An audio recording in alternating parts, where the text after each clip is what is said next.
आज के लेक्चर में हम solar princess with manual cups और साथ में हम अनारकली बनाएंगे और साथ में बैक पार्ट में कीहोल नेक बनाएंगे। सोलर का माप 14.5 इंच है, 14.5 का आधा 7.25 इंच रेडी और 0.25 एंड 1 पॉइंट मार्जिन मार्क अलग से। टोटल 7.5 और 1 पॉइंट कटिंग मार्क है। सोलर स्लोप 1.5 इंच और 1 पॉइंट है। नेक ब्रॉडनेस 3.25 इंच है। अब आर्मर लंबाई का मार्क करेंगे। बॉडी माप अपर चेस्ट 33 इंच है। 1 इंच लूजिंग लगाने पर 34 रेडी बनेगा। 34 का 6 भाग करने पर 5.66 जवाब आएगा। उसमें 0.75 प्लस करेंगे तो 6.41 आंसर आएगा, यानी 6.25 और 1 पॉइंट।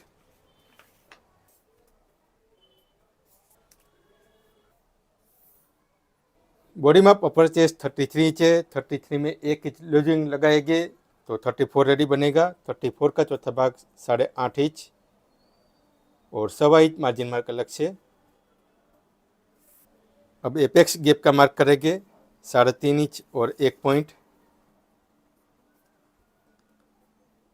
अब यहाँ पर शोल्डर सिलाई का मार्क करेंगे। हमारी बॉडी में यहाँ से गोलाई शेप होता है, इसलिए यहाँ पर नीचे से 0.25 इंच का मार्क करेंगे और यहीं से एपेक्स लंबाई 10.25 इंच पर मार्क करेंगे।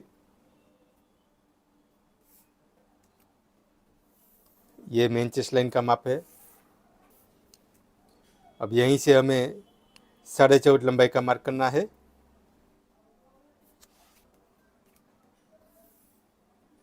हम ब्लाउज की तरह योक पार्ट कटिंग कर रहे हैं, इसलिए यहाँ पर 0.75 इंच टक्स चौड़ाई का मार्क करेंगे। बॉडी माप कम अराउंड 27.5 इंच है। उसमें 2 इंच लूजिंग लगाने पर 29.5 इंच रेडी बनेगा। 29.5 इंच का चौथा भाग 7.25 और 1 पॉइंट है और 1.25 इंच मार्जिन अलग से।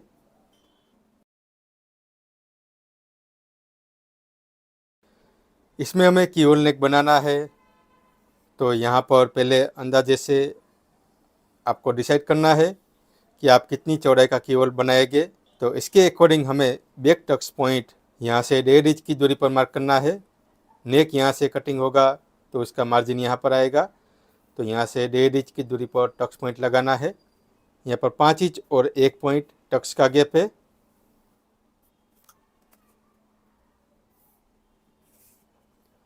अब यहाँ पर 0.75 इंच का आधा करके मार्क करें।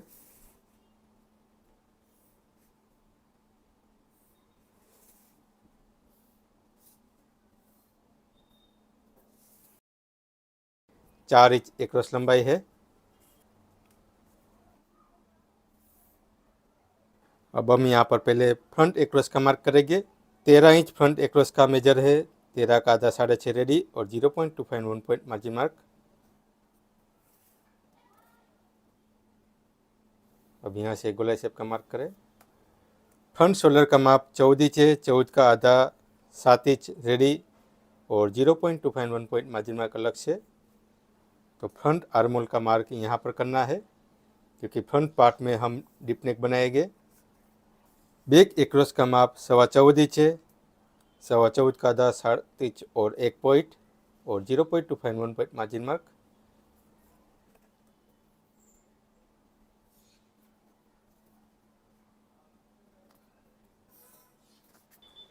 अब हमें यहाँ पर बॉडी आर्मर राउंड का माप चेक करना है। बॉडी आर्मर राउंड 15.5 इंच है। पहले बैक पार्ट का माप चेक कर रहे हैं। यहाँ पर 7.25 इंच है।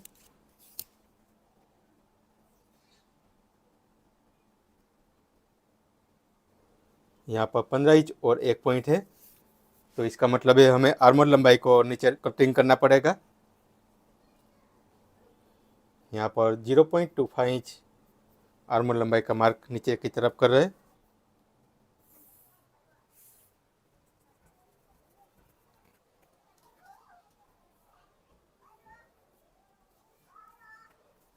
अब इस तरह वापस से आर्मर शेप का मार्क करना है।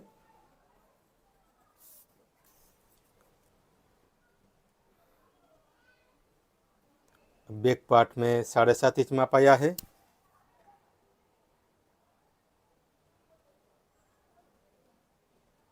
अब देखें यहाँ पर 15.5 इंच आर्मर राउंड का माप आ चुका है। शोल्डर की तरफ से हमें बैक पार्ट में एक्स्ट्रा रखना होता है और फ्रंट पार्ट में उतना माइनस करना होता है, लेकिन उसके लिए हम बैक और फ्रंट पार्ट का कटिंग हो जाए उसके बाद डिसाइड करेंगे। पहले हमें यही शेप अनुसार कटिंग कर लेना है। ध्यान रखें हम यहाँ पर योक बना रहे, इसलिए वेस्ट लेंथ पर मार्जिन का मार्क अलग से करना है। फिलहाल यह स्टिच मार्क है। अब हम फ्रंट पार्ट का मार्किंग करेंगे। अब हमें यहाँ पर सेम टू सेम मार्क कर लेना है। अब हमें यहाँ पर मेन चेस्ट का टोटल माप का मार्क करना है। बॉडी माप मेन चेस्ट राउंड 33 इंच है, उसमें आधा इंच लूजिंग लगाएंगे तो 33.5 इंच रेडी बनेगा। अब पहले बैक पार्ट में मार्क चेक करें। यहाँ पर 8.25 इंच और आधा पॉइंट है, तो उतना माप को यहाँ पर रखें और 33.5 का आधा 17.25 इंच पर मार्क करें। अब ये दोनों मार्क को जॉइंट करते हुए स्ट्रेट शेप का मार्क करें। अब हम यहाँ पर पहले आर्मर टक्स का मार्क करेंगे। यहाँ पर इस तरह आधा इंच चौड़ाई का मार्क करें। अब पहले टक्स को पैक करेंगे। अब हमें वापस फ्रंट आर्मर राउंड का मार्क करना है।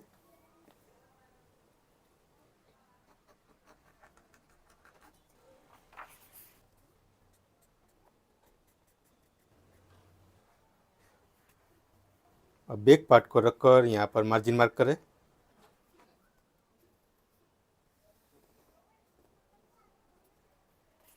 अब कमर राउंड का चौथा भाग का मार्क करना है।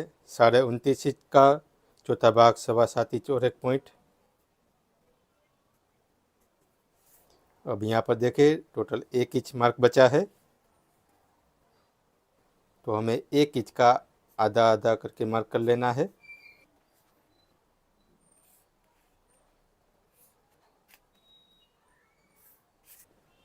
अब हमें अंडर बस्ट लेंथ का मार्क करना है। अंडर बस्ट लेंथ 3 इंच है। अब यहाँ पर हमें अंडर बस्ट राउंड सर्कल का मार्क करना है। अब हमें यहाँ पर प्रिंसेस शेप का मार्क करना है। एपेक्स पॉइंट से 0.25 इंच नीचे एक मार्क करें और उसके बाद प्रिंसेस शेप का मार्क करेंगे।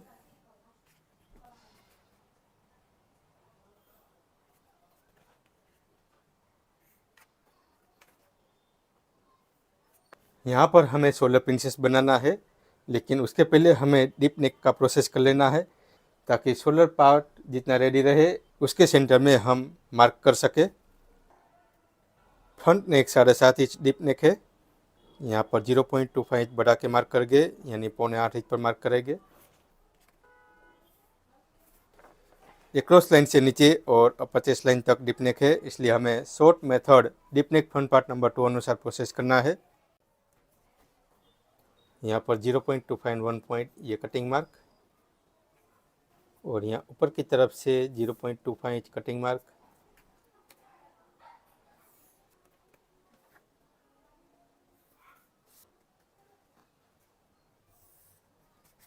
शोल्डर पार्ट 3 इंच रेडी रखेंगे, तो यहाँ पर 3 इंच पर मार्क करेंगे और यहाँ पर शोल्डर में शेप अनुसार 0.25 इंच डाउन कटिंग करना होता है। तो इसके लिए यहाँ पर इस तरह स्केल को रखें, यहाँ पर डाउन कटिंग करेंगे तो बाहर की तरफ स्क्वायर शेप बना रहना चाहिए, वैसे मार्क करना होता है। 0.25 1 पॉइंट जहाँ पर हम स्लीव लगाएंगे उसका मार्जिन है और शोल्डर 3 इंच रेडी रखेंगे, ये उसका मार्क और 0.25 इंच कटिंग मार्क। यहाँ पर हम वी नेक बनाएंगे। आपको वी नेक ज़्यादा ब्रॉड बनाना हो तो शोल्डर में ऊपर की तरफ जितना मार्क है उतना माप का मार्क यहाँ पर करना है। इस तरह हम यहाँ पर थोड़ा ब्रॉड नेक कटिंग कर सकते हैं। अब यहाँ से अपर चेस्ट लाइन पर 0.25 इंच टक्स पैक करना है, ये उसका मार्क कर रहे हैं। टक्स पैक करने के बाद नेक का शेप का मार्क करेंगे। अब यहाँ पर वी नेक शेप का मार्क कर रहे हैं। अब इतना मार्क कंप्लीट होने के बाद फ्रंट पार्ट का कटिंग करते हैं।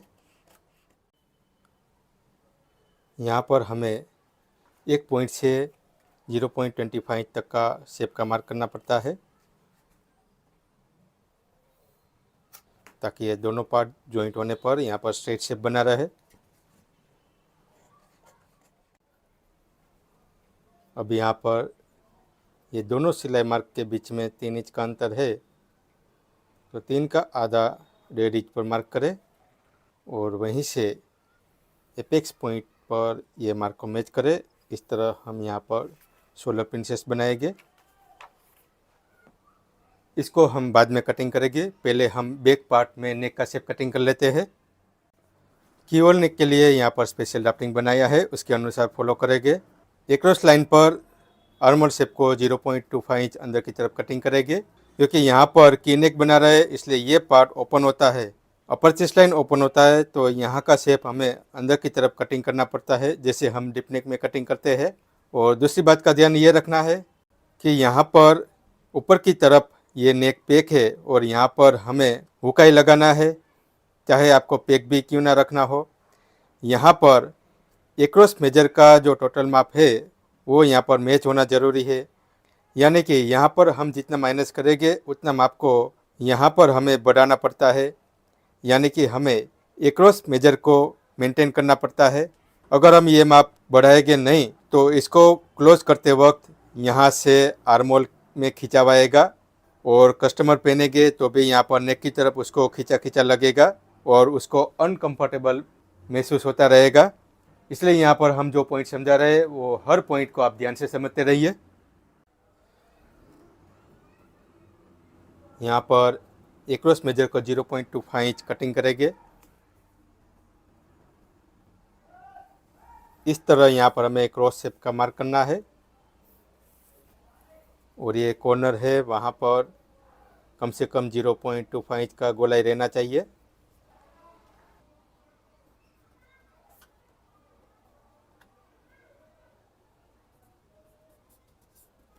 पहले हम इसको कटिंग कर लेते हैं।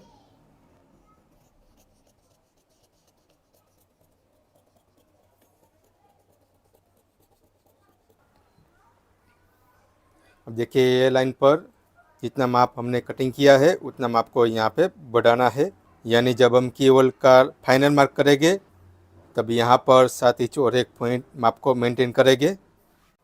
अब ड्राफ्टिंग अनुसार यहाँ पर दोनों साइड टक्स लगाना है।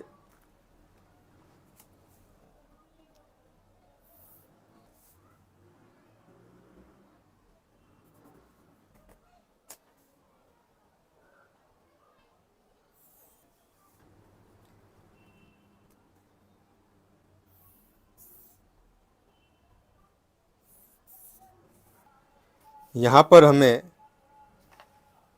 फ्रंट पार्ट को ऐसे एडजस्ट करना है, शोल्डर सिलाई पर एडजस्ट करें और इसके अनुसार यहाँ पर नेक ब्रॉडनेस का मार्क करना है। और यहाँ पर देखिए नेक का शेप जैसे जा रहा है उसके अनुसार यहाँ पर नेक शेप का मार्क करें। आपको इस तरह ऊपर या नीचे जैसा शेप चाहिए वैसे बना सकते हैं। अब ये कटिंग मार्क है तो सिलाई मार्क यहाँ पर आएगा, 0.25 इंच मार्जिन मार्क बनेगा।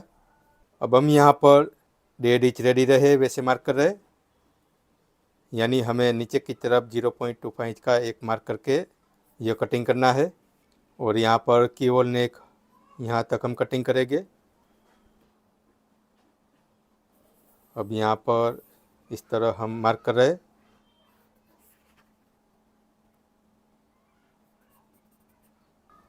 अब हमें टक्स को पैक कर लेना है।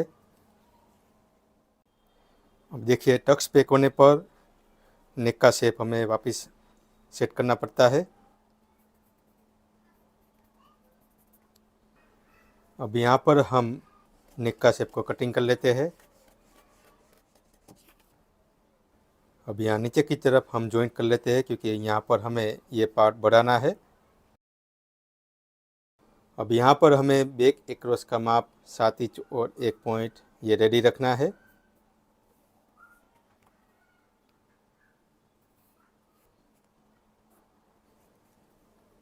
अब यहाँ पर ये सिलाई मार्क और यहाँ पर हमें 1.5 इंच रेडी चाहिए, तो कटिंग मार्क यहाँ पर नीचे की तरफ से करना है। इसलिए नेक का शेप हमें इस तरह से करना है। और यहाँ पर हुकाई के लिए मार्जिन मार्क हम कपड़े में अलग से रखेंगे। अब नेक शेप को कटिंग कर लेते हैं। अब देखिए यहाँ पर हम इस तरह एल शेप स्केल पर ऐसे मैच कर रहे हैं। ऊपर की तरफ का नेक अंदर की तरफ है, लेकिन जैसे कस्टमर इसको वेयर करेंगे तो यहाँ पर ये टाइट हो जाएगा और नेक में भी फिटिंग फिनिशिंग आएगा और यहाँ पर खींचेगा भी नहीं। इतना प्रोसेस आपने किया हो और फिर भी नेक लूज हो रहा हो तो यहाँ का टक्स हमें और भी ज़्यादा पैक करना चाहिए, या तो फिर आप इस तरह ऊपर की तरफ 0.25 इसे टक्स पैक कर सकते हैं, जिससे नेक लूज हो रहा हो तो यहाँ पर टाइट हो जाए। लेकिन पहले हम ड्राफ्टिंग में बताया अनुसार मार्क करके कटिंग कर रहे हैं। अब हम पहले इसका स्लीव कटिंग कर लेते हैं। अब हम यहाँ पर स्लीव कटिंग करेंगे। ये कटिंग मार्क है, अब ये सिलाई मार्क है और यहाँ से हमें स्लीव की लेंथ 11 इंच पर मार्क करना है और ये मोड़ने का मार्जिन।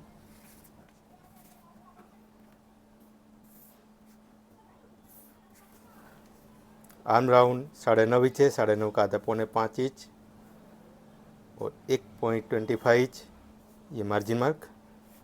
हाथ को फोल्ड करते वक्त ये एरिया में जो सबसे ज़्यादा माप होता है उसको बाइसेप बोलते हैं। कस्टमर की बॉडी में 5 इंच की लंबाई पर बाइसेप का माप 11.5 इंच है, तो ये 6.25 इंच पर मार्क करेंगे और उसके बाद हमें आधा इंच लूजिंग करना है, तो यानी टोटल 6.25 इंच पर हमें मार्क करना है।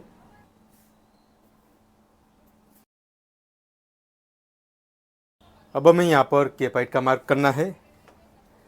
केप हाइट के लिए हम बॉडी आर्म राउंड का माप का उपयोग करेंगे। पहले बैक पार्ट में नापते हैं।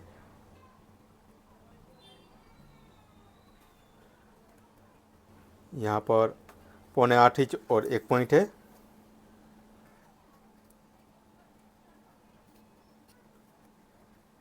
अब देखिए यहाँ पर आर्मर राउंड का माप 16 इंच आया है, तो हमें 16 डिवाइड 3 करना है, तो यहाँ पर 5.33 इंच यानी 5.25 और 1 पॉइंट स्लीव केप हाइट का माप बना है। कटिंग मार्क पर मेजर टेप रखकर 5.25 और 1 पॉइंट केप हाइट का मार्क करना है। यहाँ पर हम प्रोफेशनल तरीके से स्लीव कटिंग कर रहे हैं, इसलिए इसमें केप हाइट का माप ज़्यादा रहेगा और इस तरह स्लीव बनाने पर यहाँ पर क्रीज कम आएगी। लेकिन इसमें एक समस्या ये रहेगी कि हाथ का मूवमेंट आपको ऊपर की तरफ ज़्यादा नहीं हो पाएगा। अब हमें ये मार्क के साथ ये सिलाई मार्क कर देना है और यहाँ पर ये मार्जिन मार्क।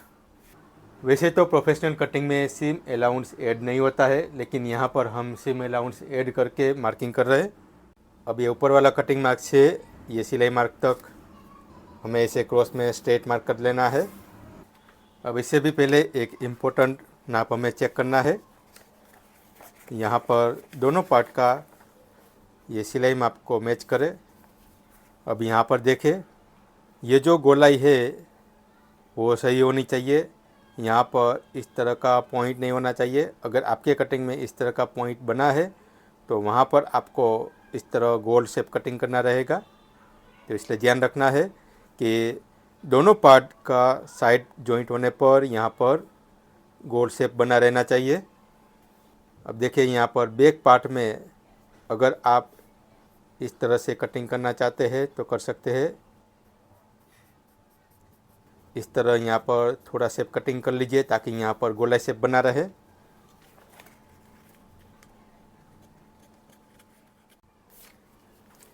ये गोलाई शेप रहेगा तभी पहनते वक्त बैक साइड में यहाँ पर क्रीज नहीं आएगी। अगर यहाँ का शेप इतना बाहर की तरफ रहेगा तो पहनते वक्त यहाँ पर क्रीज आने की संभावना रहेगी। तो इस तरह का प्रॉब्लम ना आए इसलिए यहाँ पर समझाया वैसे इस तरह फ्रंट और बैक पार्ट को आपको मैच करना है और यहाँ पर गोलाई शेप का मार्क करना है। वैसे ही हमारी बॉडी में ये पार्ट में शेप कैसा रहना चाहिए उसके लिए एक टूल्स द्वारा हम आपको समझाएंगे। अब देखिए, फ्रंट पार्ट का आर्मर लंबाई का माप यहाँ पर है। अब ये सिलाई मार्क को यहाँ पर रखें और आर्मर लंबाई का ये लाइन केप हाइट की लाइन पर मैच करें।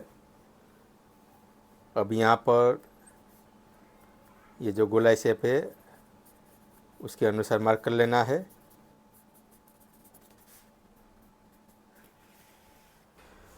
अब यहाँ पर हमें एक और माप चेक करना है। उसके लिए हमें ऑफ शोल्डर राउंड का माप चेक करना है। तो पहले हम फ्रंट और बैक पार्ट में ऑफ शोल्डर का माप चेक कर लेते हैं। कस्टमर का बॉडी में एक्रॉस लेंथ 4 इंच पर ऑफ शोल्डर का माप 41 इंच है। यहाँ पर पहले स्ट्रेट मार्क कर लीजिए। अब देखिए, 41 का चौथा भाग 10.25 इंच है और जब फ्रंट पार्ट में ये टक्स पैक होगा तो यहाँ पर इस तरह थोड़ा स्प्रेड भी होगा। तो फ्रंट पार्ट के आर्मर पर ये सिलाई मार्क करते हैं। अब यहाँ से नापते हैं तो देखिए 4.25 इंच हमें यहाँ पर स्लीव का केप पिच चाहिए। अब ठीक इसी तरह हम बैक पार्ट को नापते हैं। बैक पार्ट में यहाँ पर हुक आ जाएगा, इसलिए यहाँ पर पैक हो जाएगा, इसलिए टक्स लगने पर ये पार्ट बाहर की तरफ स्प्रेड नहीं हो पाएगा, इसलिए यहाँ पर इसको ऐसे ही रखना है। अब बैक पार्ट में यहाँ पर सिलाई मार्क है और यहाँ पर ऑफ शोल्डर राउंड का ये माप बैक पार्ट में 3.25 इंच चाहिए। प्रोफेशनल स्लीव कटिंग करने के लिए स्लीव का केप विड्थ का नाप मैच होना ज़रूरी है। अब यहाँ स्लीव में देखते हैं तो देखिए, ये सिलाई लाइन पर मेजर टेप रखें और यहाँ 4 इंच पर मार्क करें और यहीं से ये क्रॉस मार्क किया है वहाँ पर 4 इंच पर मार्क करें। अब यहाँ पर मार्क कर लीजिए। अब देखिए, 4 इंच पर फ्रंट पार्ट में 4.25 इंच माप चाहिए, तो यहाँ पर 4.25 इंच रेडी चाहिए और फिर 0.25 एंड 1 पॉइंट मार्जिन मार्क अलग से। यहाँ पर 1 इंच पर पहले मार्क करें और यहीं से हमें ये गोलाई शेप का मार्क करना है। ये कटिंग मार्क है। यहाँ पर जो गोलाई शेप बना है उसका सेंटर से 0.25 इंच ऊपर की तरफ ये मार्क करके हम ये गोलाई शेप का मार्क करेंगे। देखिए, इस तरह से ये फ्रंट पार्ट का शेप कटिंग करना है। अगर हम इसको इस तरह अंदर से कटिंग कर लेते हैं तो बॉडी का मूवमेंट होते वक्त यहाँ पर खिंचाव आ सकता है, लेकिन अगर आपको टाइट फिटिंग चाहिए तो ये अंदर का शेप अनुसार भी आप कटिंग कर सकते हैं। अगर आपको यहाँ ऊपर की तरफ से इस तरह और गोलाई शेप बढ़ाना है तो ऐसे बढ़ा सकते हैं। देखिए, इस तरह ये फ्रंट पार्ट का शेप मार्किंग होता है। अब पहले हम इतना कटिंग कर लेते हैं, फिर बैक पार्ट का शेप कटिंग करेंगे। अब यहाँ पर हम ये फ्रंट पार्ट का शेप को कटिंग कर लेते हैं।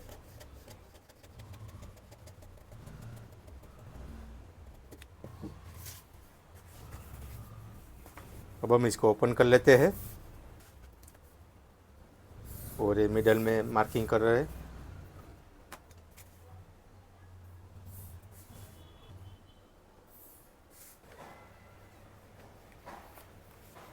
अब हमें ये सिलाई मार्क पर ये बैक पार्ट का ये आर्मर लंबाई को मैच करना है।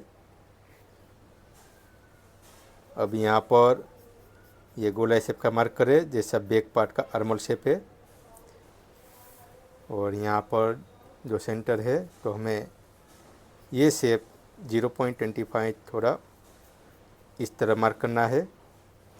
और अब हमें यहाँ पर ये सिलाई मार्क से 4 इंच नीचे मार्क करना है और यहीं से 4 इंच पर एक मार्क करें और इस तरह क्रॉस मार्क करें। अब देखिए बैक पार्ट में स्लीव का कैप विड्थ 3.25 इंच चाहिए, तो यहाँ से ये 3.25 इंच ये बैक पार्ट में रेडी चाहिए और 0.251 पॉइंट ये बाहर की तरफ ये कटिंग चाहिए। तो पहले हम यहाँ पर 1 इंच पर ऐसे मार्क कर रहे हैं। अब देखिए बैक पार्ट में यहाँ पर ज़्यादा गोलाई शेप नहीं करना है, तो ये जो पॉइंट है वहीं से ये इतनी गोलाई शेप का मार्क कर रहे हैं। ज़्यादा गोलाई नहीं चाहिए, नहीं तो बैक में उठा हुआ रहेगा।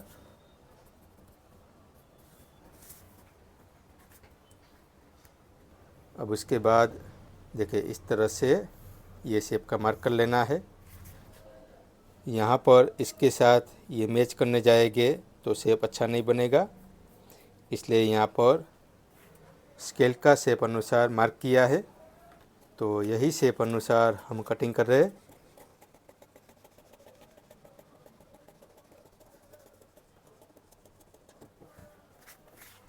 अब ये है बैक पार्ट। अब यहाँ का शेप देखें तो फ्रंट पार्ट में बाहर की तरफ शेप है और बैक पार्ट में अंदर की तरफ शेप है। यहाँ पर तो हम सिर्फ ये स्लीव का कैप को मैच कर रहे हैं। देखिए यहाँ पर 3.25 इंच और यहाँ पर 4.25 इंच। देखिए इस तरह यहाँ पर हमें ये बीच में ये स्लीव का कैप विड्थ को एडजस्ट करना होता है।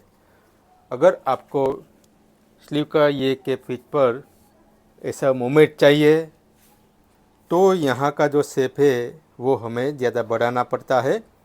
अगर यहाँ पर थोड़ा फ्लैट फिनिशिंग चाहिए तो जैसे हमने ऑफ शोल्डर का माप मैच किया और उसके अनुसार ये स्लीव के विड्थ को मैच किया, तो इसी के अनुसार हमें कटिंग करना पड़ता है।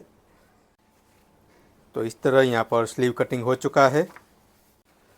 अब हमें बैक पार्ट में शोल्डर का पार्ट ज़्यादा रखना है, तो उसके लिए ये फ्रंट पार्ट का ये शोल्डर का सिलाई मार्क को यहाँ पर बैक पार्ट में ये शोल्डर लाइन पर मैच कर लेते हैं। यानी बैक पार्ट में क्लोज नेक है, इसलिए यहाँ पर शोल्डर सिलाई आएगी तो पहनते वक्त ये सिलाई लाइन बाहर की तरफ जाती हुई दिखेगी, तो लुक वाइज अच्छा दिखे, इसलिए हम यहाँ पर बैक पार्ट में आधा इंच बढ़ाएंगे। यानी सिलाई मार्क यहाँ पर रहेगी। कुछ कस्टमर की बॉडी में शोल्डर का सिलाई यहाँ पर दिखता है और आर्मोल की तरफ से ऐसे पीछे की तरफ जाता हुआ दिखाई देता है। हमने इस तरह नेक की तरफ बैक पार्ट में आधा इंच ज़्यादा बढ़ाया हो, फिर भी आर्मोल की तरफ का शेप बैक पार्ट की तरफ जाता हुआ दिखाई देता है। तो ऐसा प्रॉब्लम हो तो हमें यहाँ पर 0.75 इंच और नेक की तरफ आधा इंच इस तरह मार्क करना है और इसको कटिंग कर लेना है। आप जिस प्रकार से शेप चाहिए वैसे कर सकते हैं। अब ये माप रेडी है, तो हमें शोल्डर का मार्जिन अलग से रखना है। तो उसके लिए हम पहले से ही यहाँ पर पेपर को चिपका लेते हैं। अब हमें आधा इंच शोल्डर का मार्जिन करना है।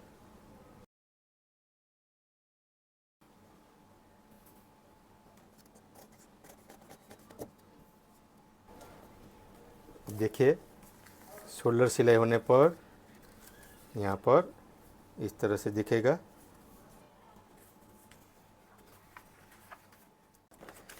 अब हमें अस्तर पर इसका कटिंग कर लेना है।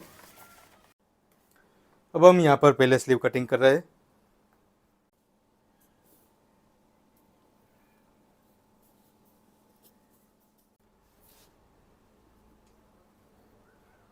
स्लीव की पाइट ज़्यादा होती है तो आर्मोल का माप भी बढ़ता है, इसलिए मशीन का सिलाई द्वारा इसको स्विंग करके अटैच करना पड़ता है। अब बैक पार्ट का कटिंग करते हैं। ये सिलाई मार्क है।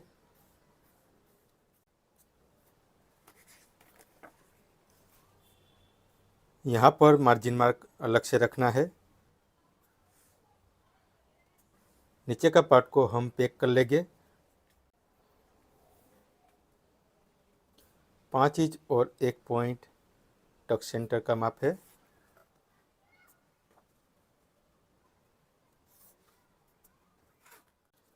नीचे की तरफ आधा इंच मार्जिन मार्क रखना है। अब बैक पार्ट को कटिंग कर लेते हैं। अब हम फ्रंट पार्ट का कटिंग करते हैं। फ्रंट पार्ट में पहले शोल्डर प्रिंसेस कटिंग कर लेते हैं।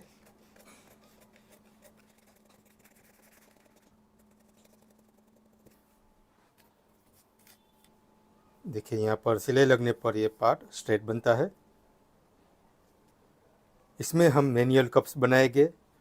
मैनुअल कप्स कैसे कटिंग करना है उसके लिए अलग से लेक्चर बनाया हुआ है, उसमें आपको समझना है। फ्रंट पार्ट में कप्स लगाना है, इसलिए अस्तर भी हमें डबल कटिंग करना है।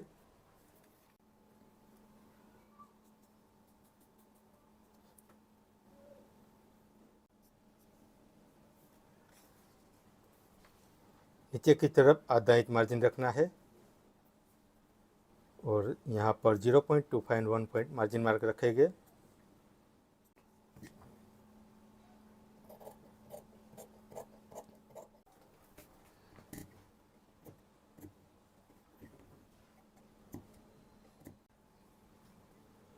यह सिलाई मार्क है।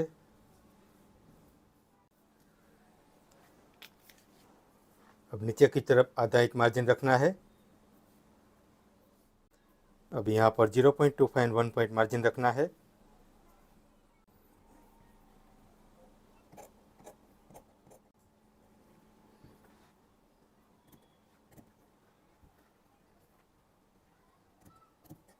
अब मुख्य कपड़े पर इसका कटिंग कर लेते हैं।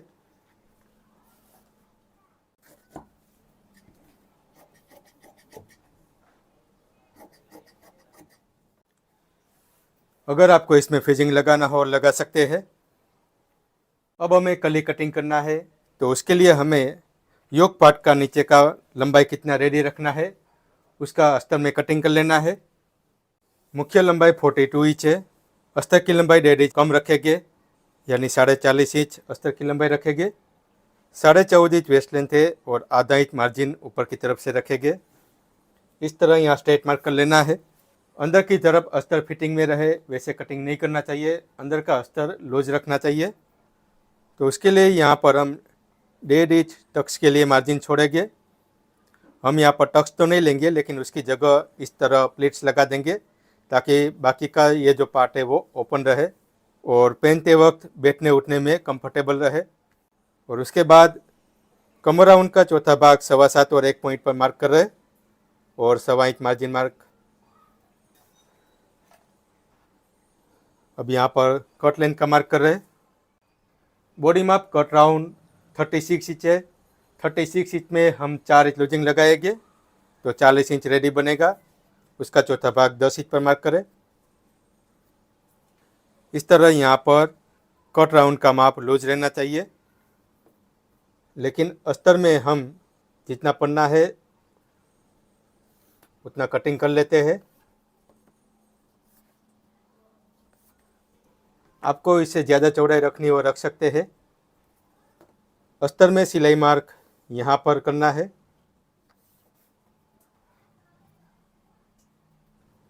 अब यहाँ सेंटर मार्क कर लेना है और सेंटर मार्क से दोनों तरफ 1.5 इंच का आधा आधा करके मार्क कर लेना है। यहाँ पर हम टक्स नहीं लगाएंगे, उसकी जगह इस तरह प्लेट्स लगाना है। अब यहाँ ध्यान से समझिए, कमर का माप 29.5 इंच रेडी रखना है। तो हम जो कली कटिंग करेंगे उसमें मार्जिन आएगा, इसलिए हमें आधा इंच लूज रखना है। तो हमें 30 इंच पर मार्क करना है और कट लेंथ पर हमें 40 इंच माप रेडी रखना है। तो उसका चौथा भाग 10 इंच पर मार्क करें। अब हमें यहाँ पर डिसाइड करना है कि हमें कमर की तरफ कली की चौड़ाई कितनी रेडी रखनी है या फिर टोटल कली कितनी बनानी है। और उसके बाद ये डिसाइड करना है कि यहाँ पर हमें घेरा टोटल कितना रेडी रखना है, जैसे कि 4 मीटर 5 मीटर। तो ये सब कैलकुलेशन करने के बाद हमें फाइनल कटिंग करना होता है। अब यहाँ पर देखें, कमर का चौथा भाग 7.5 रेडी है और ये फ्रंट पार्ट है, इसको ओपन करेंगे तो आगे का पार्ट 15 इंच रेडी बनेगा। अगर हम फ्रंट पार्ट में 10 इंच कली बनाएंगे तो 15 इंच का डिवाइड 10 करेंगे तो 1.5 इंच कली की चौड़ाई बनेगी। जैसे हम यहाँ पर मार्क करें इस तरह 1.5 इंच, तो देखिए 1 2 3 4 और 5 कली ये चौथा भाग में है, तो आगे की तरफ 10 कली और पीछे की तरफ 10 कली, यानी टोटल 20 कली बनेगी। अब यहाँ पर हमें 4 मीटर घेरा रेडी चाहिए और टोटल 20 कली चाहिए, तो एक कली कितना इंच की होनी चाहिए उसका कैलकुलेशन करना है। तो 4 मीटर गुनिया 39 करेंगे तो देखिए टोटल 156 इंच यहाँ पर रेडी चाहिए। अब इसका हमें डिवाइड 20 करना है, तो एक कली 7.80 यानी 7.25 इंच की रेडी चाहिए।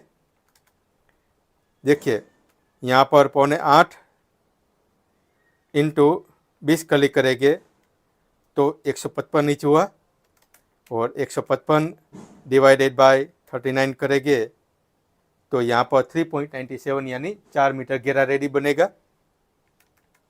तो नीचे की तरफ 7.25 इंच की कली की चौड़ाई चाहिए और ऊपर की तरफ 1.5 इंच कली की चौड़ाई चाहिए। अब यहाँ पर हमें शेप वाली कली कटिंग करना है, तो कट राउंड का माप को भी हमें मैनेज करना पड़ता है। तो देखिए यहाँ पर टोटल माप 10 गुना 4 40 इंच है और हमें 20 कली बनाना है, तो 40 डिवाइडेड बाय 20 करेंगे तो यहाँ का नाप हमें 2 इंच रेडी चाहिए। इस तरह से वाली कली कटिंग करेंगे तो यहाँ पर सभी नाप एडजस्ट हो जाएगा और जैसा हमने सोचा रहता है वैसे ही घेरा बनता है और वैसे ही फिटिंग आता है।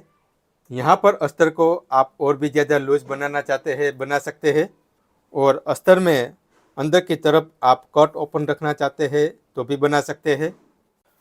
अब हम यहाँ पर पहले कली कटिंग कर लेते हैं। हमें जितनी चौड़ाई चाहिए उसके अनुसार पेपर को फोल्ड कर लेते हैं।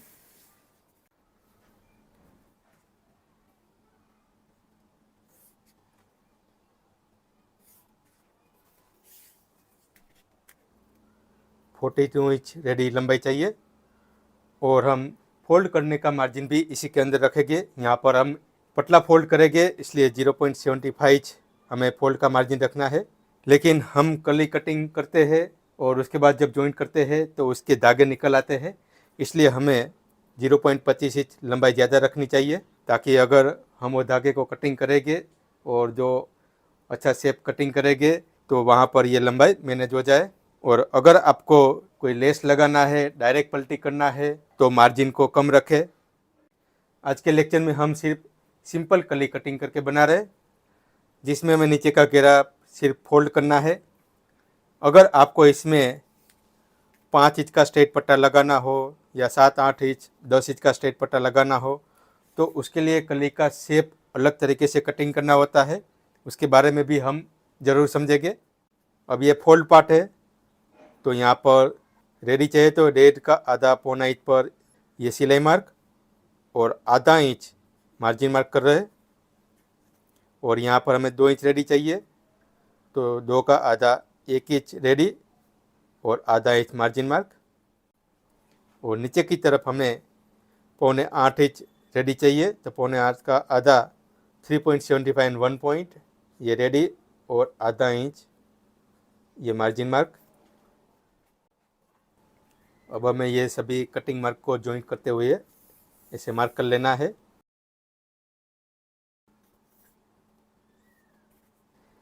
तो देखिए यहाँ पर हमने शेप वाली कली कटिंग किया है। अगर सिर्फ कमर में फिटिंग चाहिए और कट राउंड पर ज़्यादा लूजिंग चाहिए तो फिर आप इस तरह से कमर का माप और यहाँ पर घेर का माप को जॉइंट करते हुए इस तरह मार्किंग करके कटिंग कर सकते हैं, तो यहाँ पर कट राउंड की तरफ से ज़्यादा लूजिंग बनेगा। और अगर आपको यहाँ पर थोड़ा अच्छा शेप दिखे वैसे बनाना है तो यहाँ पर पहले से ही कट राउंड में कितना लूजिंग लगाना चाहिए उसके अनुसार मार्क करके ये कली का कैलकुलेशन करना पड़ता है। अब यहाँ पर देखें, अगर हमें 5 इंच का पट्टा रेडी चाहिए तो यहाँ पर ये जितना नाप आया है, जैसे कि यहाँ पर 4.25 इंच और 1 पॉइंट माप रेडी आया है, तो यहाँ पर भी 4.25 इंच और 1 पॉइंट इस तरह से आपको मार्किंग करना पड़ेगा। और यहाँ पर 5 इंच का पट्टा रेडी चाहिए तो उससे 1 इंच ऊपर की तरफ ऐसे स्ट्रेट मार्क करना है और फिर कट राउंड से ये स्ट्रेट मार्क को मिलाते हुए इस तरह का शेप अनुसार मार्किंग करना है। और उसके बाद यहाँ पर इस तरह गोलाई शेप का मार्क करना है। तो देखिए, यहाँ पर आपको जितनी चौड़ाई का स्ट्रेट पट्टा लगाना हो उससे 1 इंच ज़्यादा स्ट्रेट मार्क करें और फिर ये कली को कटिंग करें। तो देखिए, जब कली जॉइंट होगा तो यहाँ पर ये पार्ट स्ट्रेट बनेगा, तो आप 5 इंच का पट्टा आसानी से इसमें एडजस्ट कर पाएंगे। लेकिन हम यहाँ पर जो सिंपल कली कटिंग कर रहे हैं उसके अनुसार कटिंग करने के बाद 5 इंच का स्ट्रेट पट्टा इसमें एडजस्ट नहीं होगा। अगर आप उसमें एडजस्ट करने जाएंगे तो 5 इंच का पट्टा में आपको प्लीट्स लगाकर बिठाना पड़ेगा। अगर आपको इसमें 7 इंच का पट्टा रेडी चाहिए तो 1 इंच एक्स्ट्रा यहाँ पर स्ट्रेट करना है और फिर ये शेप अनुसार यहाँ पर मार्क करना पड़ेगा। इस तरह आपको जितनी चौड़ाई का पट्टा रेडी चाहिए उसके अनुसार यहाँ पर कली को भी उस तरह से कटिंग करना पड़ता है।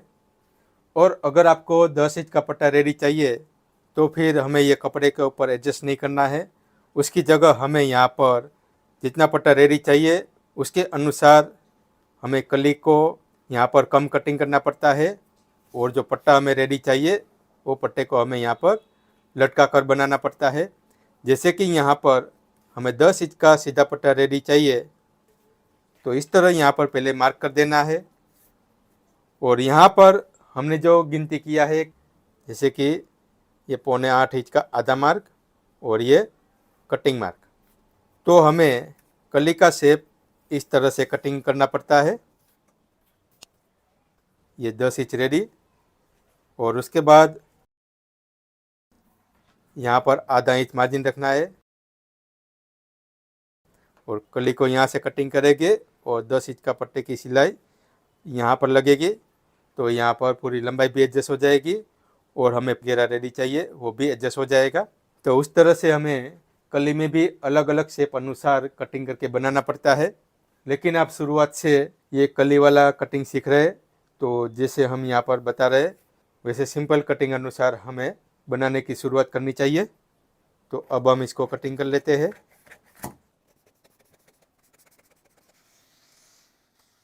अब यहाँ पर ध्यान रखें, हमने इस तरह से कली कटिंग करके इसको जॉइंट कर दिया तो यहाँ पर कोना आ जाएगा, तो उसके लिए यहाँ पर हमें पहले से ही शेप कटिंग करना पड़ता है। अब यहाँ पर देखें, टोटल माप 29 इंच में 1 पॉइंट कम है, तो यहाँ पर हमें बाहर की तरफ ये नाप चेक करना है। देखिए, जहाँ पर 29 में 1 पॉइंट कम है वहाँ पर ये मार्क करना है और इसको कटिंग करना है। और यहाँ पर हमें इस तरह का शेप बनाना पड़ता है। देखिए, इस तरह का शेप अनुसार आप कटिंग करके बनाएंगे तो यहाँ पर कॉर्नर नहीं बनेगा और बनने के बाद भी अच्छा फिनिशिंग आएगा। अब कट लाइन पर ऐसे नोच मार्क करें और यहाँ कहीं बीच में भी ऐसे नोच मार्क करें। ये कली में दोनों साइड मार्जिन इसके अंदर इंक्लूडेड है और जब हम साइड की कली कटिंग करेंगे तो उसमें टोटल 1.25 इंच का मार्जिन चाहिए, आधा इंच का मार्जिन इसके अंदर है, तो साइड की कली में 0.75 इंच एक्स्ट्रा मार्जिन रखकर कटिंग करना पड़ता है ताकि कभी भी लूज करने की आवश्यकता हो तो हम कर सकते हैं। अब यहाँ पर लिख लीजिए कि ऊपर की तरफ 1.5 इंच रेडी है, यहाँ पर 2 इंच और यहाँ पर 7.25 इंच, टोटल कली 20 है, तो 16 कली हमें रेगुलर कटिंग करना है जो ये पेपर के अनुसार ही फिक्स टू फिक्स कटिंग करना है। और 4 कली यानी एक इधर आगे की तरफ और वैसे ही पीछे की तरफ, यानी टोटल 4 कली में हमें कोई भी एक साइड 0.75 इंच का मार्जिन रखकर कटिंग करना है। ये हमें याद रखने के लिए लिखना पड़ता है ताकि कटिंग करते वक्त हम इसको भूल ना सके। अब हम पहले अस्तर को कटिंग कर लेते हैं और जहाँ पर हमें प्लेट्स लगानी है वहाँ पर नोच मार्क कर लेते हैं। अब यहाँ ट्रेसिंग व्हील से मार्क कर लीजिए।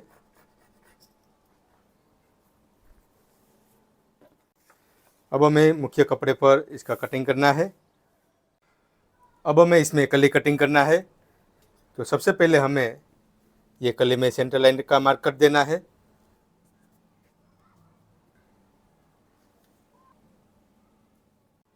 अब यहाँ पर हमें 20 कली कटिंग करना है। तो कपड़ा कितना मीटर चाहिए उसका डिपेंड रहता है कि कपड़े में प्रिंट किस तरह की है, वन साइड प्रिंट है या फिर अनइवन प्रिंट है या फिर इस तरह आड़े में प्रिंट है। तो ये सब के ऊपर कितना मीटर कपड़ा लगेगा वो डिसाइड होता है। हमें पहले कपड़े में आयरन कर देना है। ये कपड़े में अनइवन प्रिंट है। अब स्ट्रेट लाइन से यहाँ पर नापे, ये 5 इंच है, यहाँ पर नापे 5 इंच को एडजस्ट करें। अब उसके बाद यहाँ पर टेम्पररी ऐसे मार्क कर लेना है। ये डबल फोल्ड है तो यानी इसमें 2 कली निकली। अब पेपर को इस तरह रखें और यहाँ पर नापते हैं। तो यहाँ पर 2 और 2 टोटल 4 कली हुई। अब यहाँ पर नापते हैं तो देखिए इस तरह से यहाँ पर ये कली निकलेगी। तो टोटल ये एक पार्ट में 6 कली निकलेगी और हमें टोटल 20 कली चाहिए। अगर यहाँ पर वन साइड प्रिंट होती तो यहाँ पर 2 कली और यहाँ पर 2 कली, वैसे टोटल 4 कली ही निकलती। अगर अनइवन कपड़ा है तो इस तरह से निकलेगी और इस तरह से कली निकलती रहेगी। अगर यहाँ पर इसका घेरा कम रहता तो इतने पार्ट में से और भी ज़्यादा कली निकलती, लेकिन उससे ये नीचे का घेरा कम हो जाएगा। आपके पास कितना फैब्रिक है उसके अकॉर्डिंग यहाँ पर पहले इस तरह सिंपल पीस कटिंग करने के बाद आपको कपड़े पर रखकर यहाँ पर नाप लेना है। और आपने जो डिसाइड किया हो कि इतना कली निकालना है, योक पार्ट निकालना है, स्लीव निकालना है, सब कुछ निकल सकता हो तभी आपको ये कली को फाइनल कटिंग करना है। अगर फैब्रिक कम पड़ रहा हो तो यहाँ पर आप कमर की तरफ से कली की चौड़ाई बढ़ाकर नीचे से घेरा कम करके आप कली को कम करेंगे और फिर एडजस्ट करेंगे। तो उस तरह से हमें सेटिंग करना पड़ता है। अब यहाँ पर हम फैब्रिक को ऐसे डबल फोल्ड कर लेते हैं ताकि एक साथ 4-4 कली कटिंग हो पाए।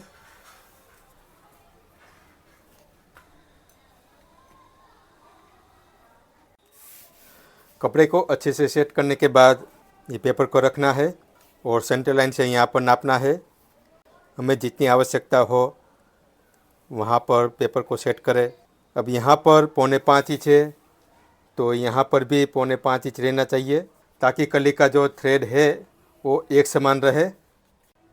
अब इसके बाद यहाँ पर कुछ वज़न रख दीजिए ताकि ये खिसके नहीं। अब इसके लेवल से हमें कटिंग करना है।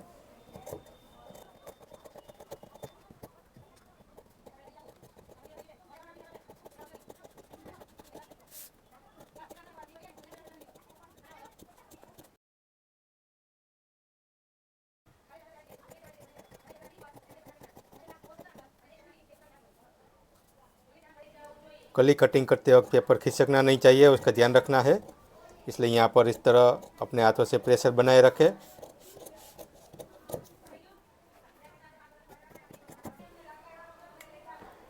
अब जहाँ पर हमने नोच मार्क किया है वहाँ पर नोच मार्क करें ताकि कली जॉइंट करते वक्त एक समान फिनिशिंग रहे और सिलाई करते वक्त कपड़ा ऊपर नीचे ना रहे। कली जॉइंट करते वक्त ये सभी नोच मार्क मैच होना ज़रूरी है।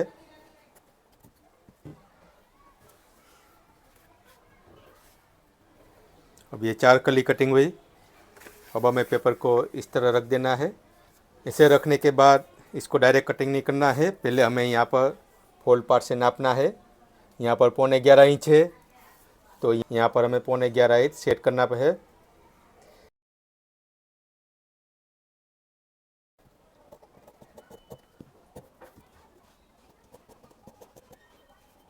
इस तरह कटिंग करते वक्त पेपर के ऊपर यहाँ अपने को प्रेशर रखना है ताकि यहाँ पर एक समान कटिंग हो सके।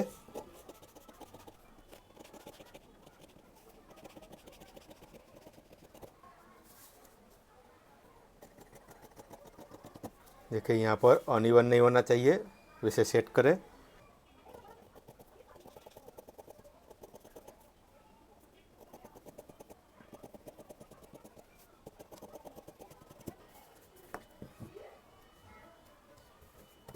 अब यहाँ नोच मार्क करें।